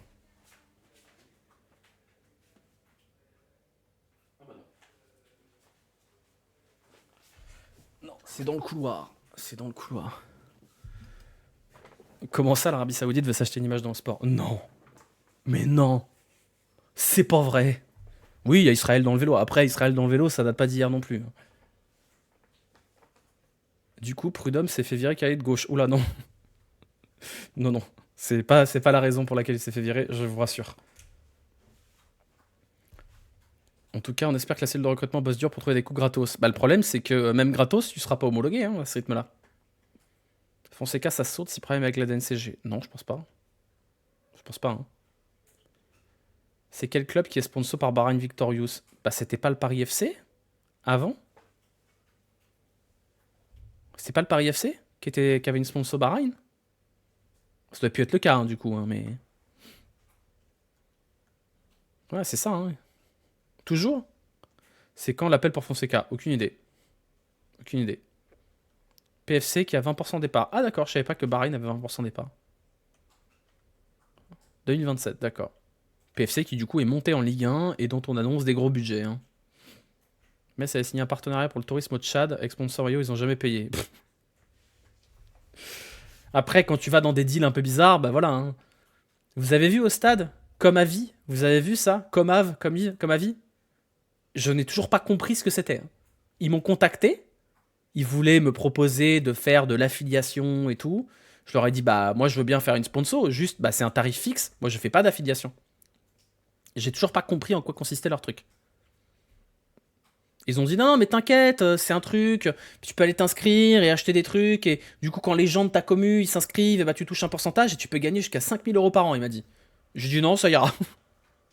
Non, non, ça ira, je m'en passerai. Ouais mais regarde, on peut faire gagner des places au stade et des ballons. Je n'ai rien à taper, je m'en fous. Donc je n'ai toujours pas compris en quoi consistait le truc. Voilà.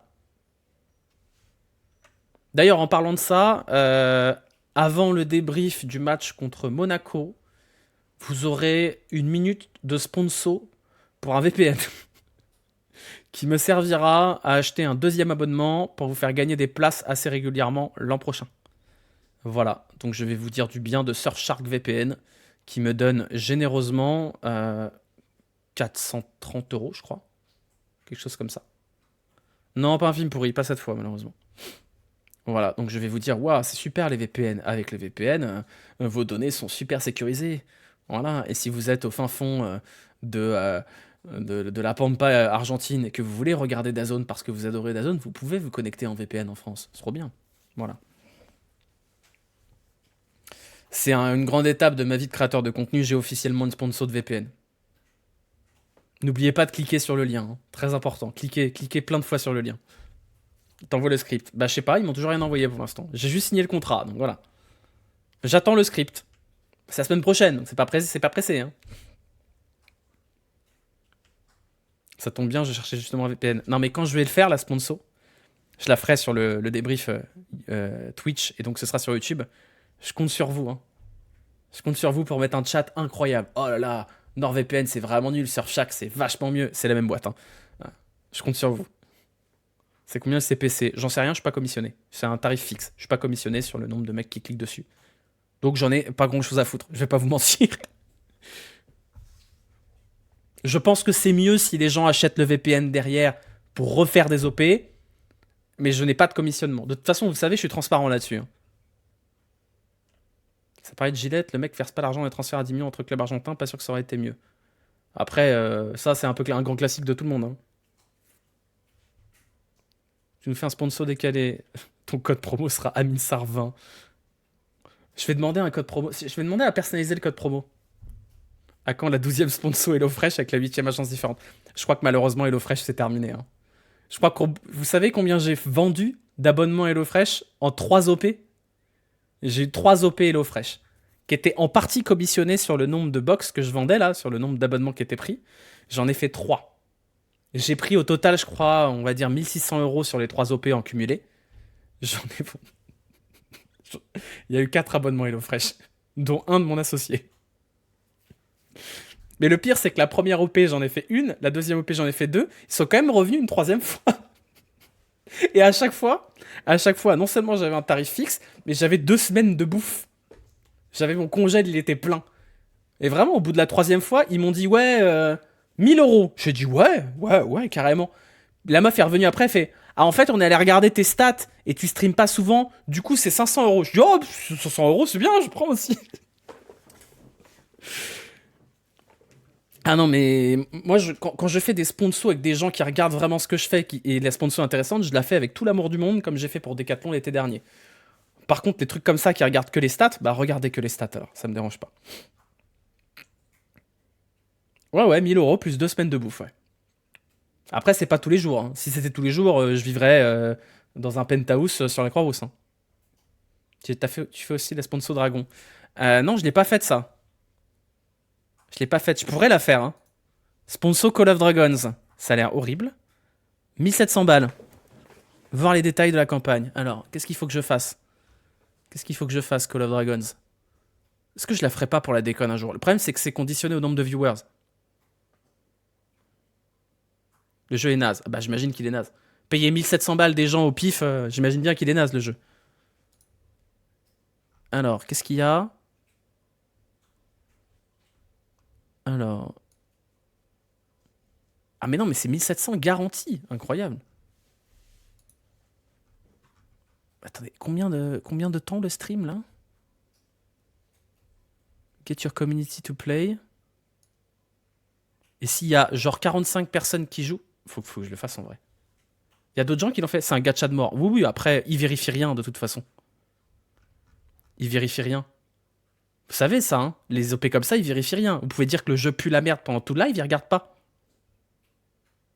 T'as pas eu la sponsor Clair Obscur? Il y avait une sponsor Clair Obscur? J'ai jamais vu la... Je crois pas que je l'ai eu, hein. Il n'y a pas eu de sponsor Clair Obscur. De toute façon, ils ont pas besoin de sponsor Clair Obscur.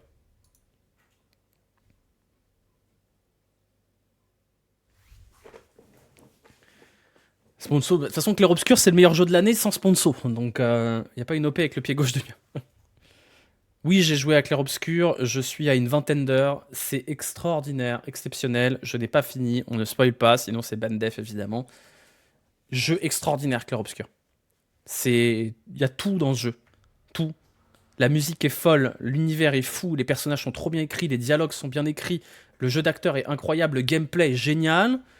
Euh, c'est vraiment autoroute vers mon top 10 de mes jeux préférés. C'est un RPG au tour par tour, avec quelques mécaniques un petit peu. C'est un Final Fantasy à l'ancienne, on va dire. C'est vraiment... c'est un jeu français en plus, effectivement. C'est un studio de Montpellier qui l'a fait, qui s'appelle Sandfall. C'est exceptionnel comme jeu, vraiment. Je pèse mes mots. C'est probablement une des plus grosses claques vidéoludiques que j'ai prises depuis bon, GTA 5 et sinon Metal Gear Solid 5. Gotti, tu penses? Ah bah s'il est pas Gotti, je vois pas qui l'a. Trop peur du tour par tour. Il y a un truc qui marche dans ce jeu. Il y a un flow dans le jeu, il y a une dynamique qui est folle. Vraiment, tout est bien dans ce jeu. Il y a pas, je vois pas de point faible, honnêtement. Il y a pas un truc ici, peut-être les menus sont pas incroyables, mais vraiment les décors, c'est le jeu le plus beau que j'ai vu depuis une éternité. Les personnages sont incroyables, tous, ils sont tous attachants, ils sont tous stylés. C'est juste incroyable. Vraiment. Oui, j'ai vu le test de Numérama. Après, ils ont réussi leur coup, hein, ils ont fait du clic, voilà, on connaît, hein. Donc j'ai essayé de le finir dans les prochains jours, là. Voilà, t'as ton intro pour le VPN. C'est-à-dire, c'est quoi ton top 10 en jeu vidéo? Alors, Sens Critique.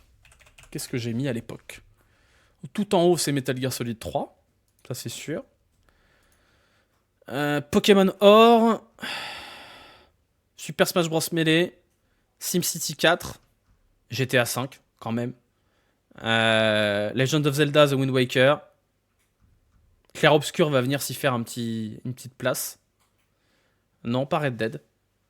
Pas mis dans mon top 10. Le vilain mêlé. Oh, oh. Ton profil Sens Critique, t'étais actif de malade. Bah, je suis sur Sens Critique depuis le tout début, ouais. The Last of Us, j'ai bien aimé, mais c'est pas dans mon top 10. Qu'est-ce que j'ai mis dans mes jeux vidéo? Alors, jeux vidéo, qu'est-ce que j'ai mis? On va trier par note. Football Manager 2010, Advance Wars 2, Super Mario Bros 3, Pokémon Rouge, Pokémon Or.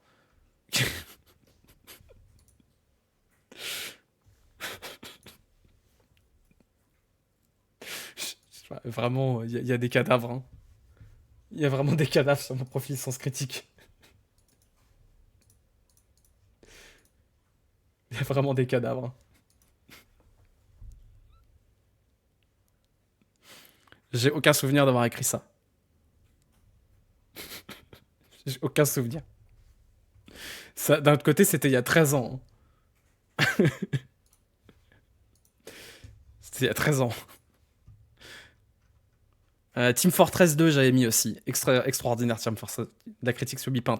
Il y en a d'autres, hein. Qu'est-ce que j'ai comme autre jeu qui peuvent éventuellement... Left 4 Dead 2. C'est le jeu auquel j'ai mis 9 sur 10. Hotline Miami. Bioshock Infinite, j'ai adoré. Bon, Breath of the Wild, évidemment. Stardew Valley. Stardew Valley, bah oui, Stardew Valley. Pourquoi il est pas dans le top 10, Stardew Valley? Stardew Valley, j'ai 300 heures dessus. Animal Crossing, sur Switch. J'ai une quantité d'heures indicible. Balatro, c'est pas parmi mes jeux préférés, mais j'y ai beaucoup, beaucoup, beaucoup joué aussi. 100 hommes versus un gorille qui gagne, dit les termes. 100 hommes quand même. Par contre, il faut que tu sois prêt à mourir. Top 10 pré-2013. Gran Turismo 2. Conquer Bad First Day. StarCraft. Final Fantasy Tactics Advance. Je regarde, je déroule. Golden Sun. Quoi d'autre? Pré-2013, il n'y en a pas beaucoup, hein. Mario Tennis sur Game Boy. Il y en a qui ont joué au Mario Tennis sur Game Boy. Le RPG, là. Ça, c'était un immense jeu. Immense jeu. MGS3, combien de temps pour buter le papy sniper qui rompiche? Moi, je l'avais eu pas si longtemps que ça, hein. T'as quelle console chez toi? Aujourd'hui, j'ai une Switch, un Steam Deck et une PS5. Et les autres vieilles consoles, soit elles ont été perdues dans des déménagements, soit je les ai revendues. Super Mario Striker sur GameCube, le feu. Bon, le gameplay était limité quand même. C'était fun, mais c'était pas non plus hyper profond. Tu comptes faire le remake de MGS3, bien sûr. Alors Twilight Princess, j'ai pas aimé moi. J'ai pas aimé Twilight Princess. Steam Deck, ça vaut vraiment le coup. Si t'as un PC qui tourne bien et que tu bouges pas beaucoup, en vrai non.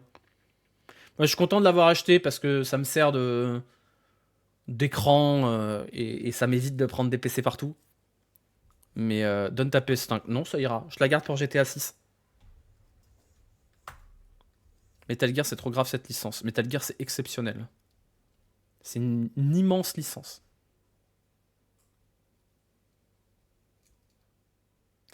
Tu vas prendre la Switch 2. Non, je pense pas. C'est trop cher, il n'y a pas assez de jeux et j'y jouerai pas. Je pense pas. Il y a trop de jeux. Il y a trop de jeux à jouer là. Faut que je me refasse Baldur's Gate. Death Stranding, j'ai adoré moi. Je sais que c'est clivant, hein. Merci Nilda, j'avais pas vu ton abonnement. Merci beaucoup. Je sais que c'est clivant, mais moi j'ai adoré Death Stranding. Il y a un truc qui m'a touché dans ce jeu. Il y a une mélancolie, les décors, la musique. Même le gameplay, je l'ai trouvé reposant. J'ai beaucoup aimé Death Stranding. Et je comprends les gens qui ont détesté ou qui ont trouvé ça chiant comme la mort. Ok, ça me dérange pas. Mais j'ai adoré moi. Ah, PUBG, c'est mon plaisir coupable. D'ailleurs, je pense que je vais aller jouer à PUBG quand j'aurai terminé le stream dans pas longtemps, là. C'est vraiment mon plaisir coupable, PUBG. C'est vraiment un jeu de merde, hein. Mais j'y reviens toujours, PUBG. Toujours. Rediff YouTube pour les subs. Rediff YouTube demain, de ce live-là. PUBG, c'est tellement cassé comme jeu que c'est trop drôle. C'est trop drôle. Ascension PUBG. En vrai, oui, mais on va se faire tarter, mais oui. Mais oui. PUBG, Pampa Simulator. Mais moi, j'adore PUBG. Non, je joue avec un groupe de potes avec qui je joue depuis 15 ans et j'aime pas jouer avec d'autres gens. Tu rejoues à un jeu de F1. Bah, je vais l'acheter, là, le jeu de F1 cette année. J'ai fait l'impasse sur 2024, mais je vais acheter le 2025. J'aime bien F1, moi. Je suis pas mauvais en plus. Ah, rematch, oui. Rematch, j'ai hâte. Rematch, c'est trop drôle. Trop drôle, rematch. T'en penses quoi de la saison de Hamilton pour le moment avec Ferrari? On va attendre l'an prochain, parce que la F1, là... Nouveau PCM, je vais le prendre aussi. D'ailleurs, normalement, je devrais avoir une clé. Parce qu'on va travailler avec PCM. Je vous dis pas avec qui ni sur quoi, mais avec ma boîte, on bosse sur une OP avec le jeu Tour de France. Voilà. On a goupillé une OP avec eux. Tu veux pas live avec Hydro sur F1 25? En vrai, carrément. J'aime beaucoup ce que fait Hydro. J'aime bien le gars. En plus, on a les mêmes passions dans la vie, c'est-à-dire souffrir. Parce que Hydro est également supporter de l'Olympique Lyonnais et de la Scuderia Ferrari. C'est un mec que j'aimerais bien croiser un jour parce que je pense qu'on s'entendrait bien. Mais quand il fera des open lobby, ouais, j'irai avec grand plaisir sur le 2025. Non, on s'est jamais vu, on s'est jamais croisé parce qu'on n'a pas du tout les mêmes cercles avec Hydro. Mais c'est un mec que j'aime bien. Je le connais pas personnellement, je veux dire, on s'est jamais parlé. Mais j'aime beaucoup ce qu'il fait, il a une bonne vibe. Je le trouve très chouette. Non, j'ai pas essayé Hollow Knight, c'est pas mon style de jeu. Hollow Knight, Céleste, c'est pas ma cam. Merci Gonzosbrock pour l'abonnement, merci beaucoup. La prochaine Cool Room.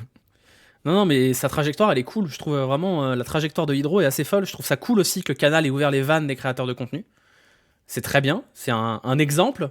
Par exemple, pour d'autres sports, on ne sait pas. Hein? Genre un sport qui se joue avec un ballon et des pieds, par exemple. Non, mais en vrai, c'est très cool. Merci Marion pour le Prime. Merci beaucoup. Je trouve ça très cool ce que fait Canal. Je trouve ça très cool ce qu'ils font de manière générale. J'ai vu qu'ils étaient tous au Grand Prix de France historique là. Il y avait Brice Germain qui était aussi, j'ai vu les stories. L'écosystème sport auto français est très chouette, je trouve. D'un œil pas très avisé, parce que je sais pas non plus je suis pas un expert. Moi, j'aime que la F1 et je la suis beaucoup moins qu'avant. Mais voilà, t'as déjà tenté du speedrun. Oh non. Je déteste ça. Alors, j'aime bien en voir, mais je déteste en faire. Ça me stresse trop. J'ai plus l'âge de faire du speedrun. OLTV a voulu te recruter. Oh bah non, mais je bosserai pas avec LTV.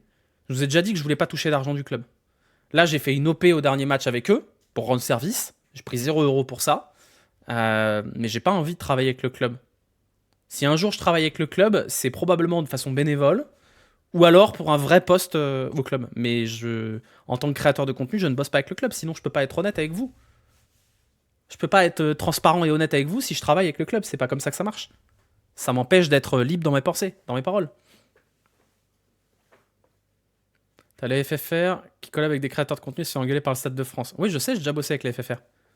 L'été dernier, on a fait un live avec eux. On a produit un live pendant les JO où il y avait notamment Nogodi qui était sur le plateau. C'est comme ça que j'ai rencontré Noé d'ailleurs. Hein, la FFR, bonne démarche aussi. Puis en plus, c'est une démarche régulière et tout. Clovis, le CM de la FFR, est souvent dans le chat. C'est très bien cette démarche-là du côté de la FFR.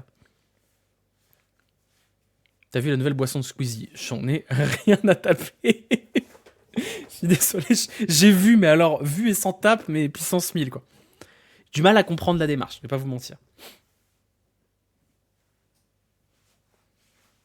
Non, mais enfin, c'est sur le sport auto en France, les créateurs de contenu sont valorisés, ils font des choses avec les diffuseurs et les détenteurs de droits.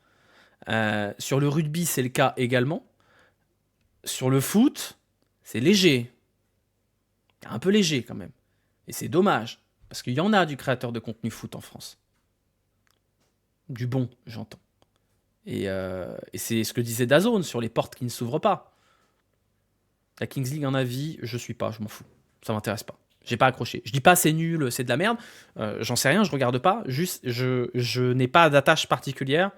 Moi, mes attaches au foot, elles sont locales. C'est le club d'un créateur de contenu, ça m'intéresse pas trop. Ça a l'air très bien pour eux et j'ai l'impression qu'ils sont à fond dedans et c'est trop cool. C'est pas ma cam.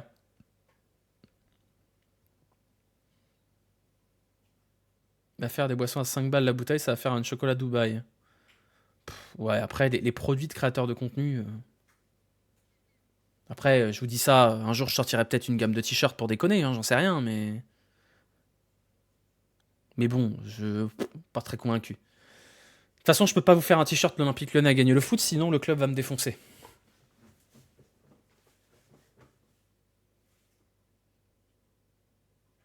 Des mugs Lyon-Paris. En vrai, maintenant, avec ma boîte, je vais avoir la capacité de faire ce genre de conneries. Donc il me faudra juste les idées à la con. Pour commercialiser potentiellement des conneries de type t-shirt, mug, pas trop cher, parce que le but c'est pas de se faire de l'argent là-dessus. Mais si vous avez des idées, typiquement ça je pourrais pas le faire, parce que ça le club me défonce. Un gros projet de prévu. Sur la chaîne, non. Sur la chaîne, je voudrais faire davantage de vidéos comme j'ai fait sur YouTube, là. Des vidéos thématiques autour de sujets historiques ou des sujets d'actu. Et côté boîte, oui. Côté boîte, il y a des trucs. En train de finaliser les recrutements. Je suis en train de chercher des bureaux à Lyon. Tiens, séquence petite annonce, on a encore 800. Je cherche des bureaux pour 4 à Lyon, dans le centre-ville. Centre-ville, ça veut dire Presqu'île jusqu'à Pardieu. Voilà, je suis en phase de recherche de bureaux. On cherche un stagiaire pour la rentrée en septembre, dans le domaine de la communication et du sport.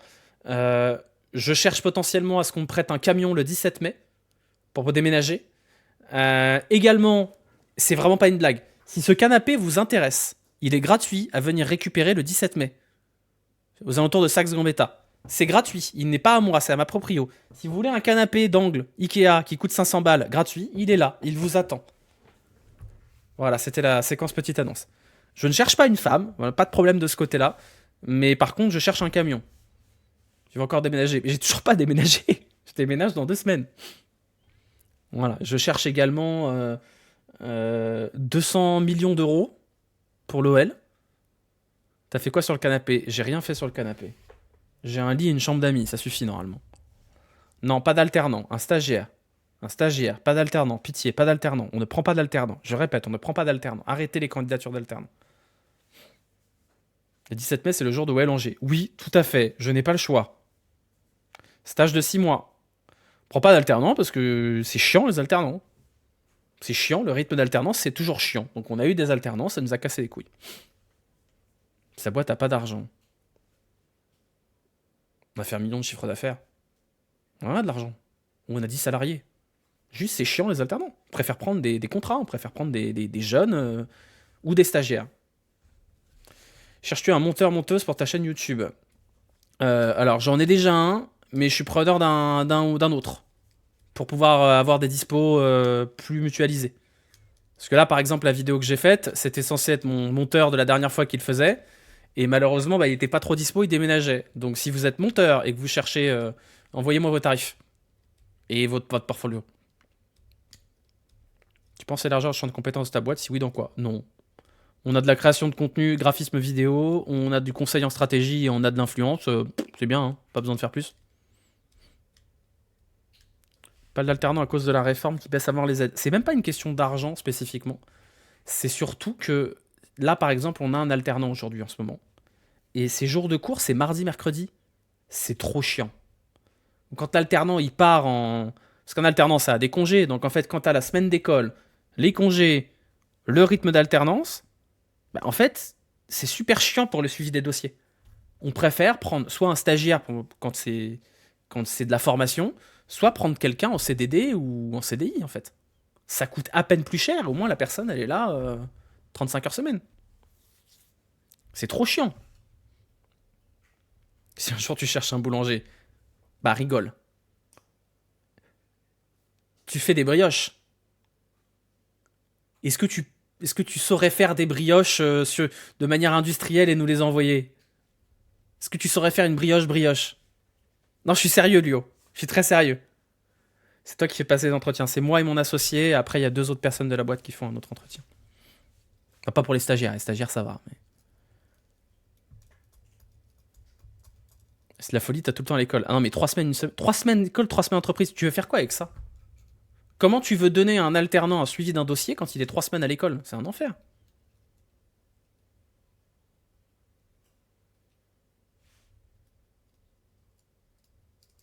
Ah, c'est trop chiant, les alternants. Évidemment que quand il y avait 8000 balles d'aide à la première année, c'était hyper rentable. Mais aujourd'hui, un alternant, ça coûte un SMIC. Et tu l'as pas en moyenne, pas la moitié de la semaine, mais pas loin. Donc c'est chiant. Des stagiaires en finance. Pas besoin de stagiaires en finance. Non, non, il nous faut un stagiaire en. Soit en gestion de talent, créateur de contenu, soit en social media spécialisé cyclisme. Mais j'ai pas encore posté les fiches. Je les ai, hein, faut que je les poste. Je cherche un stage de mi-mai à juillet, tu me prends. Non, j'ai déjà pris un stagiaire d'été. J'ai Aïda, qui est modératrice, qui est ancienne stagiaire et qui revient faire un stage d'été. Donc on a déjà notre stagiaire cet été.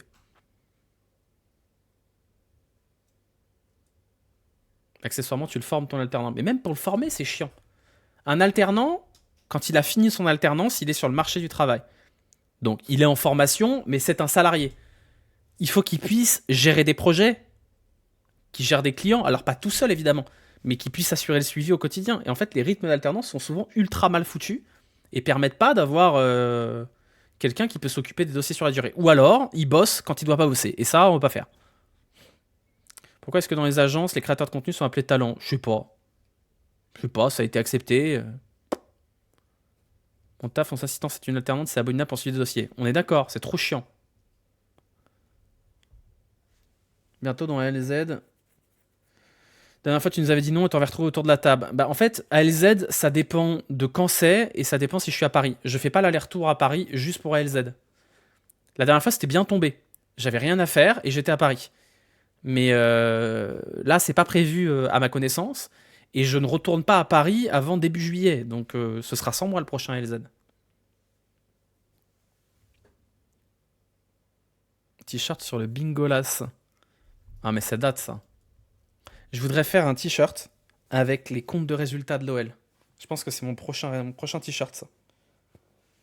Faut que je le fasse. Faut que je le fasse. C'est quand tu crées un restaurant. Au secours, à l'aide. La restauration, c'est horrible. J'ai pas la motivation pour ça. Mais je voulais le faire avec la valorisation de Toko et Kambi aussi. Il faut que je fasse une nouvelle salve de t-shirt. C'est ça qu'il faut que je fasse. C'est ça. Il faut que je fasse une nouvelle salve de t-shirt à la con. Je vais me le noter sur ma to-do list. Alors. T-shirt de merde. Bon, on n'a pas tardé à se quitter quand même. Prochain live nocturne, on va faire un double live, foire aux questions, pour poser toutes les questions à la con, et idées pour la saison prochaine. Sur les débriefs, sur les vidéos, Les trucs que vous voudriez voir améliorer, genre je sais pas, le jeu des pronostics, est-ce qu'on a besoin d'être sur le stream pour le faire, tout ce qu'on peut changer potentiellement, tous les trucs que vous voudriez voir, je les note tous, et après je vois si je peux les faire, combien ça me coûte. Ok? Tu prends un procès pour un t-shirt sur la poubelle du groupe Stadium. Faut que je voie une salve de t-shirts de merde.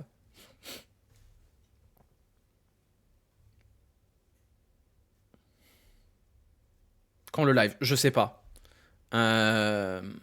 Prochain live dimanche soir, demain, pour le match contre Lens. Ce sera aux alentours de 20h.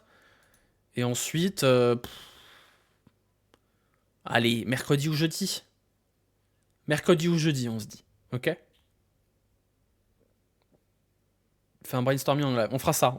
Comme ça, on pourra se projeter un petit peu. Bon, je vous laisse là-dessus. Qui est en live?